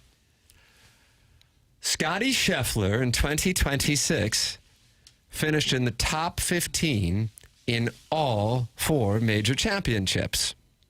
Give me the last 3 players to do that same thing. In 2026, Scotty Scheffler finished top 15 in all 4 major championships. How about Tiger Woods? No. Did Rory back in like 11? kisses for you. No. Huh. Jackson, your kiss is on my list. Phil Mickelson? No. Jordan Chairman Kurt, it's me and you making out. Jordan Spieth had a big year. Chairman Kurt. Has Shane Lowry ever done it? No. So that just like that. Can I still kiss you? Yes. Oh. What's wrong with that, Doug? Ben Crenshaw. weird. No. Ernie Els. No. Can we have 3 players? How about initials? All right. One of them was last year. Oh. X? Xander Schauffele? That was not last year, but you're correct. Accidentally, 2024 Xander Schauffele. I got a good one. Okay. Louis Oosthuizen. No. Darn. So if it was last year and not Xander. Xander was 2024. And McElroy. No. Doug, I already guessed that. Oh. Can we have initials, please? SS. SS. So Sam Schmidt did it. Sam The Snead. bastard? No. Sam Snead? Scotty Scheffler. How are we doing this? I thought you said Scotty was the first person. In 26. Scheffler did it in 25. Because I was like, ooh, I bet this hasn't happened in a while. And then I look it up and it's like, last year he did it. Then I'm like, okay, who before Scheffler? Xander in 24. Now this is a well-known golfer, did it in 2014. That was the last time before Xander. Zach Johnson. Fair guess, but not. Justin Rose. Fair guess again. Dustin Johnson. American. Initials, please. Charlie Hoffman. I liked it. Yeah. He was good in 14. Has never won a major. Okay. Never won. An American golfer. Well known. Has never won a major.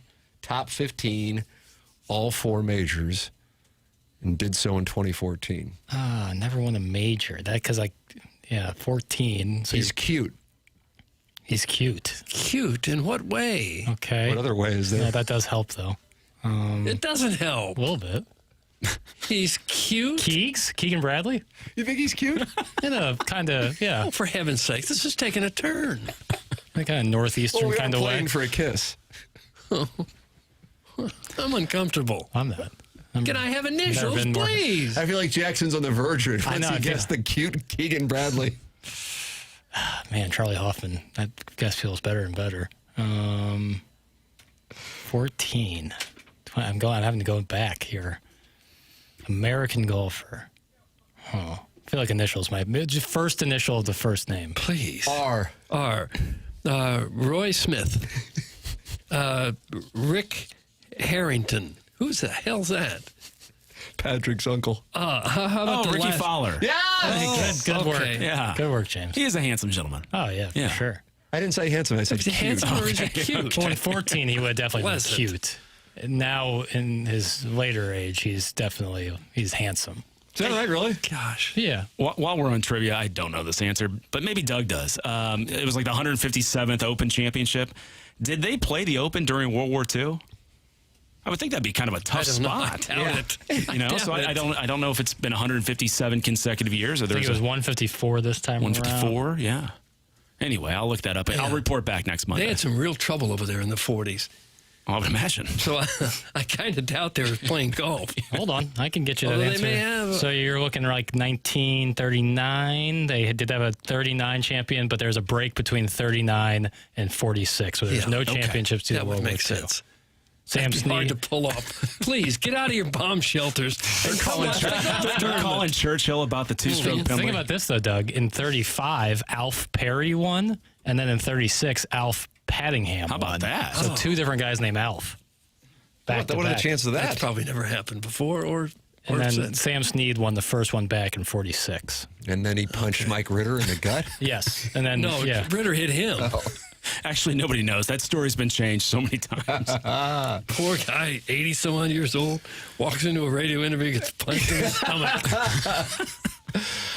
James, I don't know if you heard earlier, but Steven Time of the Brothers Time, there's Ed, there's Steven. This one was Steven. Of course. Has released a 5-star lock on Missouri under the, what is it, Jackson? 6.5 is the win total? Yeah. Yep. I think he was on that last week when you were ill. Yeah. Who is this? Steven Time. Okay. Of the Brothers Time. Yeah, and he paid you on a bet, or paid Chairman Kurt, paid somebody, right? He's a man of honor, so. I think Kurt. So he's a man of honor. He's got a Well, track record. Licks owed you last year because he said Mizzou wouldn't win another game, right? Did he pay you? Yeah. I think Jackson Yes. reported on the Yes. air. Look at that. Yeah. Licks man of honor and man of means. Yes. Yeah, more so than anything. Yeah, I mean, I just don't know what to expect. Obviously, we'll get a good breakdown today, right, Doug? I think we should. Drinkwitz was on the set on the SEC Network just a few minutes ago. Well, we did lose our right tackle for the Yes. season, it sounds like. That's not great. I didn't say for the season, but at least until the second half of the season. Yeah. Not great because And he's it's a right tackle, and A lefty Missouri's quarterback is Yeah. left-handed, so that is a little more important. Maybe with a Caden left-handed Green can quarterback. switch positions yet another year. I was saying this to the boys during the commercial break. In order for Missouri to get to 10-2, which I would gather we would agree gets them into the 12-team playoff, that would be with unlikely. their schedule. Yes. In order for that to happen, they have to win 3 of 5 of these: A&M, Ole Miss, at Georgia, at home against Texas, and Oklahoma. And then also win at Kansas, They're at coin Mississippi flips, yeah. State, Arkansas. I feel like I'm leaving Florida, Kentucky. Yep, you'll get some good odds if you bet them going 10-2. I can promise you that. I don't like those chances, if that's what you're asking. Oh, no, I understand. Or if I had to pick 3. But this is, again, operating on the premise, and you don't know, because I say this at the beginning of every college football season, and you can specify it to the SEC. I feel more so because the SEC schools get so much attention that there will be a team in the SEC that has high expectations that will absolutely fold. I guess last year, I think South Carolina was the biggest example, but LSU fired Brian Kelly early on. And I was super high on South Carolina, so shows you what I know. And there will be a team that no one is talking about that will be in the mix to make a playoff spot. That is at this point, which doesn't really sound all that bold, but when November rolls around and we're talking about whoever it is being in the mix for the playoff in the SEC, it will be shocking. And then on the other side of it, a team that had high expectations, either parting ways with their coach or just being a dumpster fire. That is the nature of the beast. We did see it in the Big Ten last year with Penn State, preseason number 1 for many, and parting ways with James Franklin. So if you look at Missouri's schedule, and those teams are expected to do what they are when you're talking about A&M, Ole Miss, Georgia, Texas, and Oklahoma, if Missouri were to have a 10-win season, that would be an absurd success, including, which games I don't think you can overlook, with traveling to Lawrence and Starkville in September. Because I keep going back to, if they get out of September undefeated, I'm thrilled. Yeah. I really am, even though I would imagine most Missouri fans are thinking they will get out of September undefeated. Those are 2 tests, a Friday night game in Lawrence and a Saturday night game in Starkville. They might not be brand names in college football, but those are tests. And then you come home and you've got Florida and A&M before heading to Ole Miss. So with that all established, if they're going to do it, they're going to earn it this year. Oh yeah, you know what I mean. Complain about their soft schedule. That's right. Yeah, this is going to be this is a real opportunity to quiet critics because there's no way to pull it off without having to go through some of the absolute best of the best this year, and go to a couple of those buildings too. It has to be one of the toughest home schedules they've had in many years, maybe ever. When you at home, you got Florida, Texas A&M, Texas, Kentucky, and Oklahoma. Yeah, that's tough. That's big time ball. All SEC teams are overpaid weaklings. That's from the 618. It's thought provoking. It's fair. Weaklings. Do you mind if I borrow KG on Wednesday? I have to head down to Columbia for this NIL shoot. And KG not only is a great content creator, but he knows how to handle these young athletes because he gets photos with them all the time. So perhaps I can borrow him because I have no idea what we're going to be doing next. I'm trying to generate like a return on investment here, Doug. It's not just a donation to Mizzou. Right. You want to drum up some business. Sure. It's like how do you take these 19, 20-year-old kids, have them say a few things, and get people to support the university to call your business as well. That's that fine line. So if you have any content suggestions, I'm more than happy to entertain those because I'm kind of at a loss. I need to do more preparation for this show and for these NIL shoots. Who do you think is the SEC team who bombs out like Tim's Penn State comparison from last year? That's from STL Chris. Tough to say. Texas has so much fanfare right now. A&M is the one that I just like their coach so much. I just don't see them bombing out. Georgia's probably due for that. Oh, you think Kirby's smart? Kirby's smart. I mean, he's been so solid for so long. I mean, if there was a down year, perhaps maybe this is the one. Although I don't know. I mean, they seem to reload every single year, and their quarterback, I mean, should be even better than he was last year. So I don't know. I mean, it's a really tough league. Mizzou, I think on the SEC Media Days is probably going to be like 12th or 13th, if I had to guess, in terms of where they'll finish. So that's not uncharted waters for them. They're never picked high. But the SEC Media Days, as the Colonel has properly diagnosed, are fans getting credentials, and they're not. Yes, correct. And even Gabe, also, tip of the cap to the Colonel as always with the self-awareness, saying, listen, I cover Missouri, but I have no idea who the hell is on. I'm glad he's honest about that. Yeah. You don't know. Absolutely. I don't know. We'll have a pretty good idea late in September where teams are. Yeah. I don't think that there were too many that were in the mix for a college football playoff spot, a real chance at the end of last year, who you couldn't see that coming in late September. So last year, I was pretty high on Mizzou late September. I'll tell you that, especially their quarterback play. Like he looked really, really good against Kansas. I know it's Kansas, but I thought Bo Perbula was going to be a hell of a lot better than it ended up being last year. Now, we all suspect there might have been a hand injury after that game. Yeah. And now he was named the starter at Virginia today. I did see that. Oh, he was literally today Yeah. he was named the starter? Well, I'm talking about teams that wound up making the playoff. In other words, we saw they were flashing already. You have to be anyway, because you really can't afford to lose early on in the season. Hell, Notre Dame lost twice. That's right. Looked great, and then they were out. I just typed in for the hell of it, teams expected to potentially underperform this year. You know who is number one on that list? It's an SEC school. Can we have initials, Tim? Sure, T-A-and-M. Okay. T-A&M. Toys, audio, and mechanic. No, Texas A&M. Aggies, your guy, Mike Elko. Wasn't that hard? I just trust him too much. He's the best coach in the league. Him and Kirby. The sheer volume of lost starting experience suggests the Aggies will struggle to hit their preseason top 15 expectations. Well, wouldn't this be wonderful, Doug? UAPB W, Rock Chalk W, Toy W, at Mississippi State W, at home against the Florida Gators, a game that's not at 11 o'clock, W, and then an 11 o'clock start at home, W, and then down to the Grove they go, undefeated in top 10 in the country, and they take care of business down there as Pete Golding experiences adversity. Off to Fayetteville for a Halloween how do you do, and then into November they go, and then they shock the world. Oh my goodness. God, the best. Well, go ahead, Doug. Sorry. I guess you could see how they could possibly do that, but then they're facing Texas, Georgia, Kentucky, Oklahoma. That's fine. 10-2. Off we go. Yeah.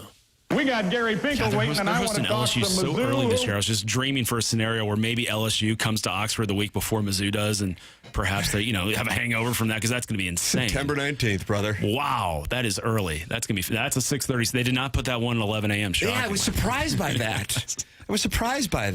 I always read that it's great exposure when you get the 11 o'clock thing. Yes. James, always enjoy the conversation. Thank you so All right, much. gentlemen. See ya. There he is. That's James Carlton of the Carlton State Farm Insurance Agency talking it over here on TMA. You can participate. Open up your YouTube app, type TMA STL, and subscribe to the channel. Chairman Kurtz, and they're talking it over with Chicken Tater. Are you really? Oh, I'm not talking to him. I'm talking about him. Don't talk about it. Be about it. Think about that, Doug. Okay. 314-399-9646. You can text into the show. It's called The Morning After. It's presented to you by Brown and Crouppen on 101 ESPN from the Stiefel Studios.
Doug, what do we have here?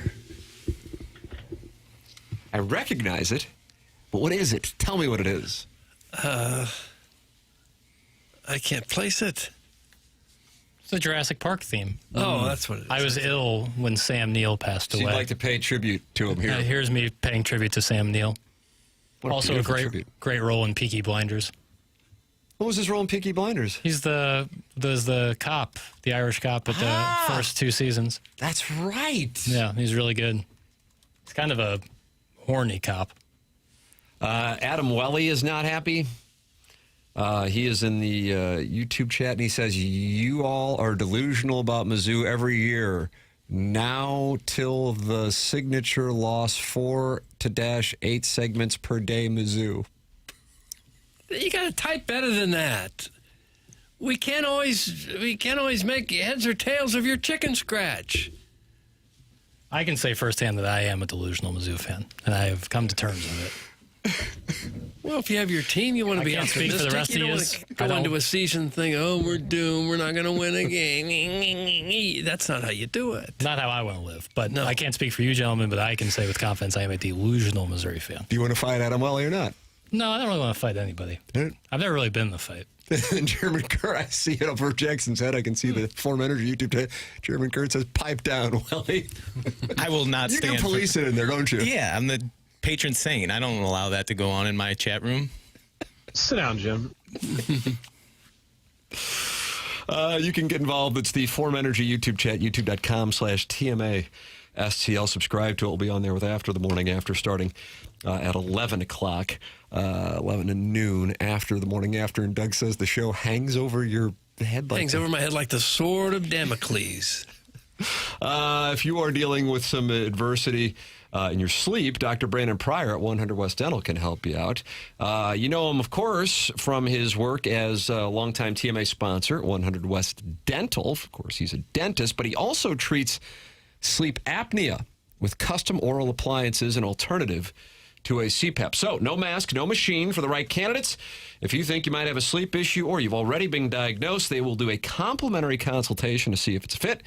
At least go get checked because bad sleep catches up with you. You're not performing at 100% if you're not sleeping right at work, in the gym, anywhere. And yeah, it's still the best place for veneers, implants, full smile rehab, the bigger dental work. Visit 100westdental.com and go see Dr. Brandon Pryor. 100 westdental.com. They are located on Manchester in Baldwin. That's 100 West Dental. And get involved in the program by texting in at 314-399-9646. Yeah, he's not wrong. I personally can care less about Mizzou either way. But what really have they accomplished in the last 20 years in terms of football, baseball, or basketball? That's from He Old Bastard of Belleville. Oh, did he mean to say ye old? I don't know. I just read what's after. Tonight is Mizzou night at the Cubs game. Is it really? Mm-hmm. What? In Chicago? Tonight, the Tigers are taking over Chicago from Mizzou night with the Cubs. MIZCHI. Doug, do you have a problem with that? I'm surprised the Cubs would allow it. Why? There's a lot of Mizzou kids, or a lot of Chicago kids who go to Mizzou. I know, but we don't really have, the Cardinals don't have Illinois night, do they? Yes, they do. They do? Yes. Well, Illinois night, it makes sense. I think Mizzou night is Chicago. I mean, I've said it before. Listen, I understand it. I know there are a huge number of people from Chicago who have gone there. It wasn't that way when I was in school there, Sure. but I know that started here, what, about the last 15 years-ish. Yeah. But specifically, I'm just surprised that that's going on in Chicago. Maybe it's a Mizzou club that it's just kind of a No, their sir. thing. Mizzou Athletics tweeted this out. How about that? Well, I understand that, but is it an official Cubs Yes. event Yes. or just a Mizzou event where they're all going to buy a block of tickets and go? And No, it's like a theme night. It's like Mizzou. The Cardinals have Mizzou night. The Cardinals have Illinois night. The Cardinals have SLU night. This is Cardinals had Illini night 10 nights ago. right. Nice show prep. This is an official thing. All right. Just seems kind of weird. I Anything get to sell another ticket. To I me, guess. as someone who went to Mizzou in the last decade, it is not weird at all. Because, I've said it before on the show, I knew almost no kids from Kansas City. I knew hundreds from Chicago. Yeah, I don't doubt there's a lot of Chicagoans come down here. I'm just kind of surprised that the Cubs, that the team would go along with it, a night for some school that was out of state. you'd think they might risk angering some of their loyal in-state fans, which make up the overwhelming majority of their fan base. It's hard to get into Illinois. It's not hard to get into Mizzou. It's the truth. That's not what I'm saying. That's not what I'm saying. You have a fun day on Power Mizzou. What?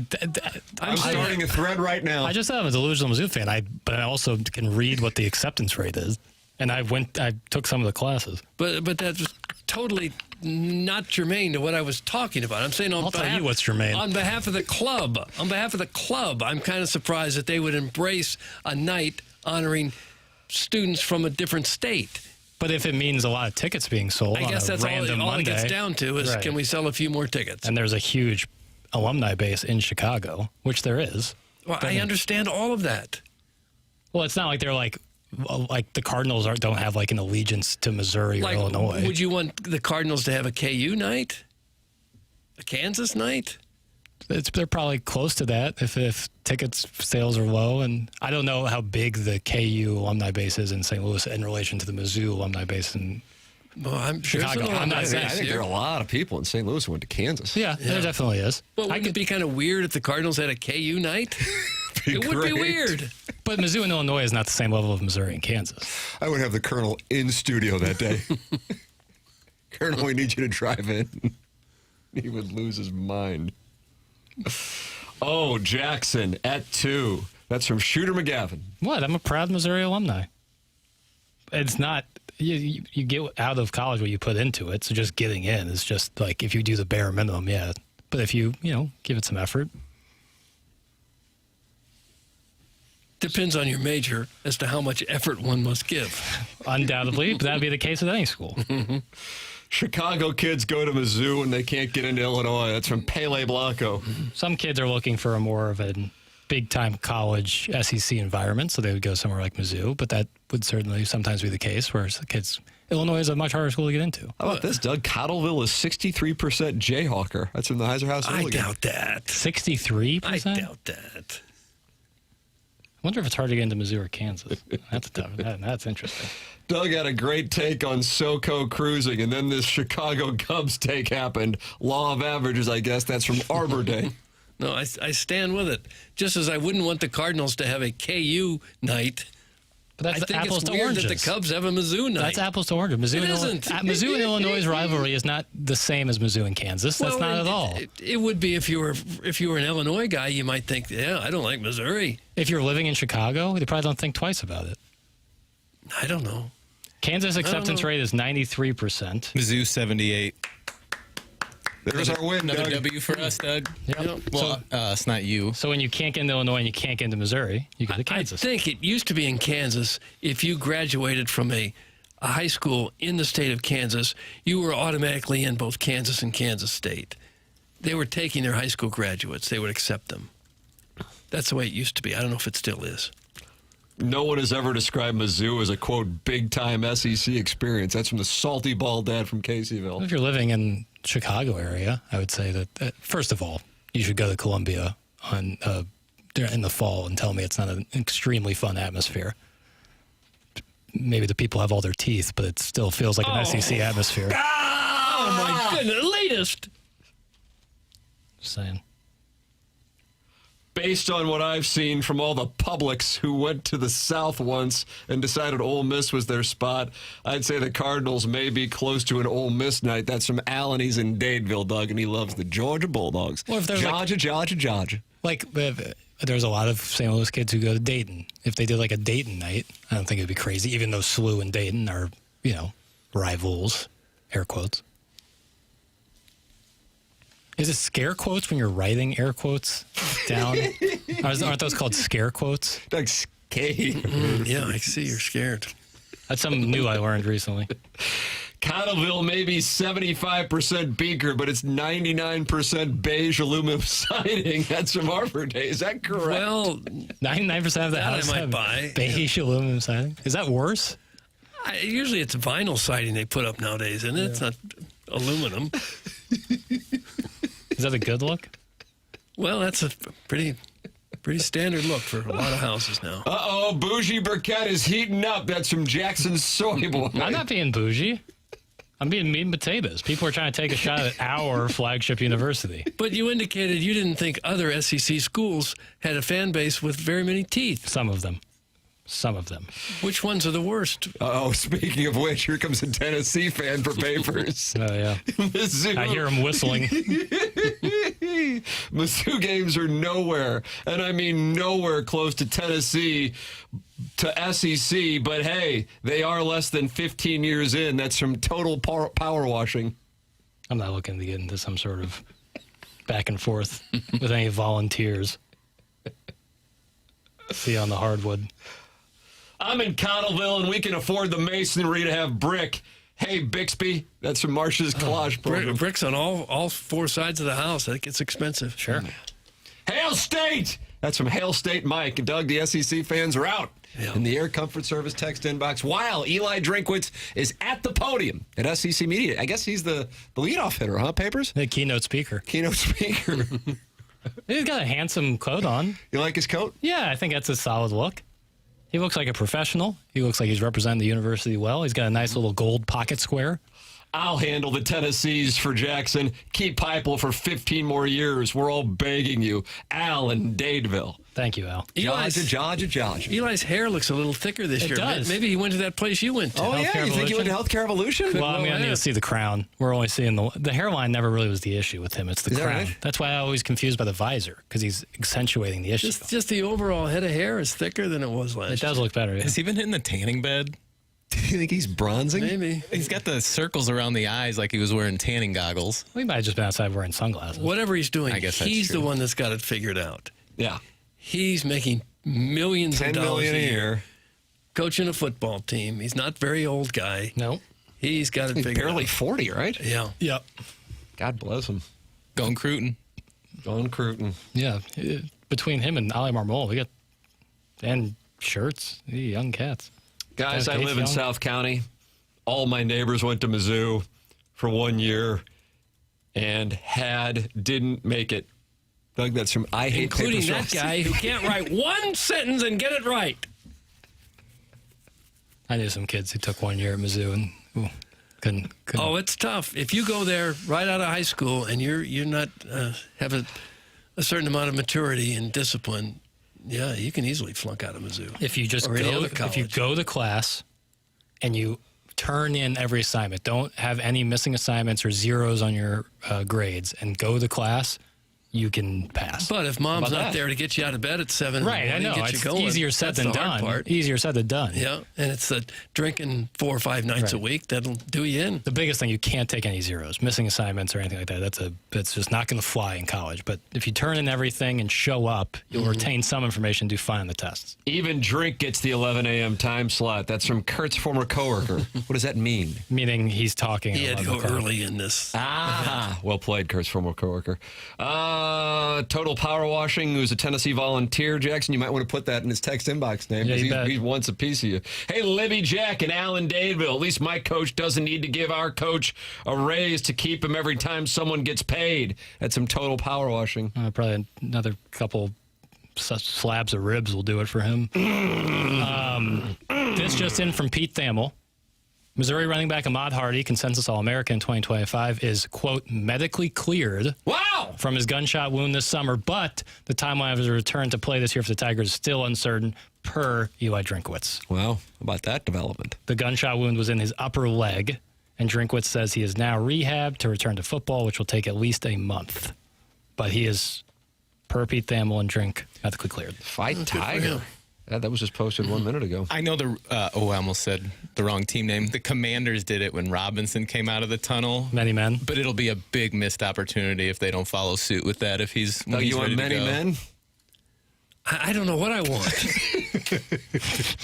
Didn't Oklahoma play that before the Alabama game? 50 was there, right? Yeah. Doug, should they go with many men? I don't know. They could do Who Shot Ya. But they don't really have, like, individual... Who Shot You would not be a good song. They don't really have individual, like, the players don't run out one at a time. You can make an exception. Yeah, I guess you could. I'm looking forward to the what the north end zone is going to look like. Did you say he wasn't cleared a month? He's not going to play for a month? Is that what you said? That's he's rehab. Now I got to pull this. Here I got Joey Van Zummerman, friend of the program. Big Zummerin, time. right? Yeah. Zummerin, I apologize. Yeah, good guy. Says Drinkwitz says we do anticipate that this return to play protocol could take anywhere between 5 to 8 weeks. Today was his first day back toward a full recovery. We still don't know what his recovery will be. Is he the same Ahmad Hardy that we had last year? My anticipation, what I've seen, the way he's attacked his rehab, he is going to be a better Ahmad Hardy than he was before. How about that? So 5 weeks would be right in the sweet spot. That'd be end of August. Yeah, it might be 5 weeks. You'd be ready for the season opener. I'd be okay if he didn't play against Pine Bluff. Yeah, he can maybe miss that one. Debut against Rock Chalk on a Friday night in Lawrence, Kansas. He was sick against Rock Chalk last year. Ahmad, we had the prediction area. Ahmad Hardy take a snap from Missouri in 2026. Tim said yes. Doug said no. Martin said yes. Jackson said yes. Take that, Beaker. Okay. Beaker? I don't expect a Tennessee fan to understand this. I grew up with a lot of them, and they all went to work at Pep Boys. But Kirby Smart doesn't have an annual win kicker in his contract. That's from Al in Dadeville. Well, that hits close to home here, that's too. Really stinging us. Kind of double-barrel shotgun. Papers, anybody can graduate from those clown classes you took in quote-unquote journalism. Try that and show up and be dumb crap in accounting or chemistry. Go back to your hole in the Central West End. That's from the Horse and Woods Wacko. I didn't go back to your hole. Couldn't have felt good. I didn't. What he said to you just then, it couldn't have felt good. I didn't I was not a journalism student. I took a real major, sport management. Oh, Doug, we just took a shot. Sport management. Sounds like a rough one, too. A real major, yeah. Where the brightest minds go to learn. Was that or pre-med, probably, right? It was engineering or sport management. That's what I would tell all the kids who were in like the business school, like trying to become accountants, this, that, and the other, like freshman, sophomore year. I was like, keep doing it, fellas. You're going to end up right next to me in sport management here by junior year. I've seen it too many times. And if I wasn't right on half of them. No, accounting's a tough major. Good jobs, though, when you get out. Sure. Not as good as journalism. Yeah, look at me now. Imagine working in South Dakota for look at under me the now. poverty line. That's right. TMA 101 ESPN. You are welcome to participate by calling in, texting in, emailing in, and, of course, the Form Energy YouTube chat. Doug will have the Design Air winner, email of the day winner. Tell me about Design Air, would you? Well, Design Air is the name you need to know. As the weather heats up, gets very uncomfortable. Your air conditioner is going to have a rough go here to keep you cool. If you should have any problems, you know who to call. That's Design Air. Seth Goldcamp and his crew have been doing this since 1904. Actually, Seth hasn't been around since 1904, but his family has been. That's when the business started way back then, 1904, and they are still doing it. And not just another HVAC company, longest running sponsor on TMA, and we certainly appreciate that. At Design Air, they believe in honest work. You're not going to be sold something that you don't need. Whether you're dealing with the heat as we are now or with the winter cold, when that rolls around, they have got your back with dependable service and no pressure solutions. Visit designairservice.com. Schedule your service today. Design Air is comfort you can count on since 1904 and home of the handsome repairman. Don't forget about Scott. Just don't make him angry because that's when he becomes War Scoots. Design Air brings the heat. Sport management, where welcome to club fitness is a career goal. That's Brad and Boca, and now they're coming for you. Now they're coming for you. I thought people would understand my sarcasm when I said it, but I guess. Sport management really paying off at HT2 radio, huh? That's the Horse and Woods Wacko. They're coming for you. They want a piece of you. Man. And you're listening, so what does that say? How about that? Papers. The paper strikes back. The program brought to you by Brown and Crouppen. We broadcast from the Stiefel studios here on TMA. If you are feeling sluggish on a Monday, that's where Mentality can help you out. Go to lowtusa.com, Mentality, and lowtusa.com. Mentality has treated more than 25,000 men. And what have they learned? You cannot rely on testosterone alone anymore. Running full capacity, your body needs peptide therapy on top of your TRT. Mentality's physicians design a plan that layers peptide therapy on top of TRT to support recovery, repair, and performance. It's a custom plan built around your numbers, monitored every step of the way. Here's the deal. Testosterone levels the field. Peptides drive your results. Start today at lowtusa.com. That's lowtusa.com. It's TMA 101 ESPN.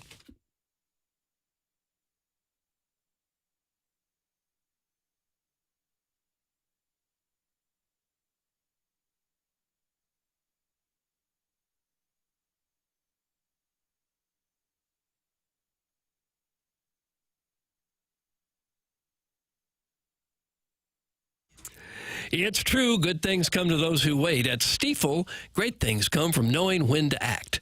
For more than 135 years now, Stifel has helped individuals, families, and business owners make thoughtful financial decisions. Founded in St. Louis in 1890, Stifel combines deep local roots with national capabilities. From customized wealth management to investment banking and traditional banking, Stifel delivers fully integrated solutions designed for complex financial lives, whether you're growing, preserving, or transitioning wealth. Independence, integrity, innovation, the values Americans and Stifel have embodied since day one. On the 250th anniversary of this great nation, Stifel is proud to say doing things our way is exactly what has helped so many Americans' dreams come true in such a profoundly American way. Stifel is where success meets success. Stifel Nicholas and Company Incorporated, member SIPC and NYSE.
It's TMA 101 ESPN. Michael's Baths, a sponsor of the program. At Michael's Baths, they create elevated bathroom spaces that blend luxury, comfort, and smart design, all tailored to the way you live.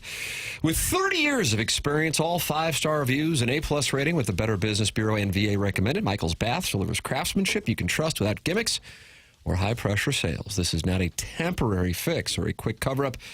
It's a complete transformation built to last and built to add value to your home. At michaelsbaths.com or call 636-775-0800 and ask about financing options, including 0% interest upon approval. Michael's Baths, family-owned, insured, and where everyday bathrooms become something exceptional. michaelsbaths.com. Jackson, you have support here. I used to not like Papers, but now he's one of my favorites. Keep going, Papers. Nice. Tell him what's up. That's from Sam Darnold's grandpa. That's good to hear. And it's Sam Darnold's grandfather. It's great.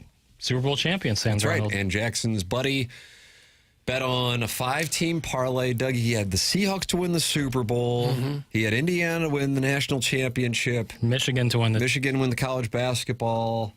Arsenal to win the EPL. And then Spain to win the World Cup. Yes. And he won $26K on that. Yeah, I think it might have been 3 different parlays. 2 of them 4 legs, 1 of them 5 leg, and it all combined up for $26K. When did the 4th leg hit? How long has he been sitting waiting for the World Cup? Probably Arsenal. So you're going end of May. So he's had a couple months just waiting on this. Yep. Man, look at this guy. Mm-hmm. It's got to be Herb. It's not Herb. Herb wouldn't have that kind of foresight. Wow, Herb just took a hit here on the program. He knows. Jackson's the best producer in town for sure. That's from Cuck Knipple, and Iggy will take, what do you say, umbrage? Umbrage? With that. I'm not the best anything, but... Oh, my gosh. I'm happy to be here. How about that? Okay. I'm not the best at anything, but I'm happy to be here. I mean, how many people are really the best at what they do? Only the top. Right. Present company excluded. But, to truly be the best, I don't know, that's hard. It was really nice to see Jackie make the trek to the Yale side Saturday. I was the really tall, good-looking guy that shook your hand at the sports tap. That's from the Union Boss. So I did see a listener at a bar in Alton. And he was handsome? He might have been 10 feet tall. 10 feet tall? I was sitting in the Union Boss? This guy's a Union Boss? I was sitting in the booth, and my neck was at full crane to look him in the eye. And his handshake was he had a big hand. Really nice guy, though. Basketball player. Probably. Could have been a star tight end or hooper. But you're a tall one. He was a good guy. That's what he seems like a very good Lucas. guy. Jackson will have the winner of the Design Air Heating and Cooling email of the day coming up here on the other side of the break. We head down the hallway for After the Morning After, and you can watch that on the TMA STL YouTube channel. This is TMA 101 ESPN.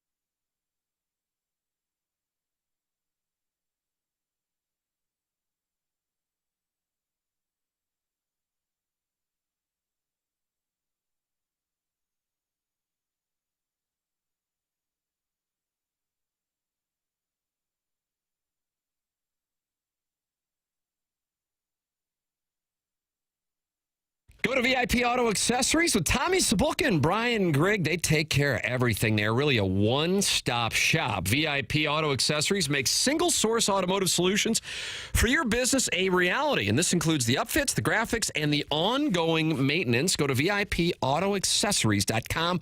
They've been in business in St. Louis since 1979. VIP's graphics will help your business get recognized and turn your business into a brand. VIP Auto Accessories has great installers who care and take pride in their work. It's 4 departments under one roof. In addition to commercial upfits, you have graphic solutions, hail repair and touch-up, and aftermarket. For all your commercial vehicle upfit needs, ask for Tommy Sabulka. And for all your aftermarket vehicle accessories needs, ask for Brian Grigg. Tell him TMA sent you. It's VIPAutoAccessories.com.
This is Jackson with a Sports Center update brought to you by Universal Windows Direct. Cardinals, Angels tonight, 9:10 p.m. first pitch. That was another Sports Center update brought to you by Universal Windows Direct. You'll be saying, I love my windows.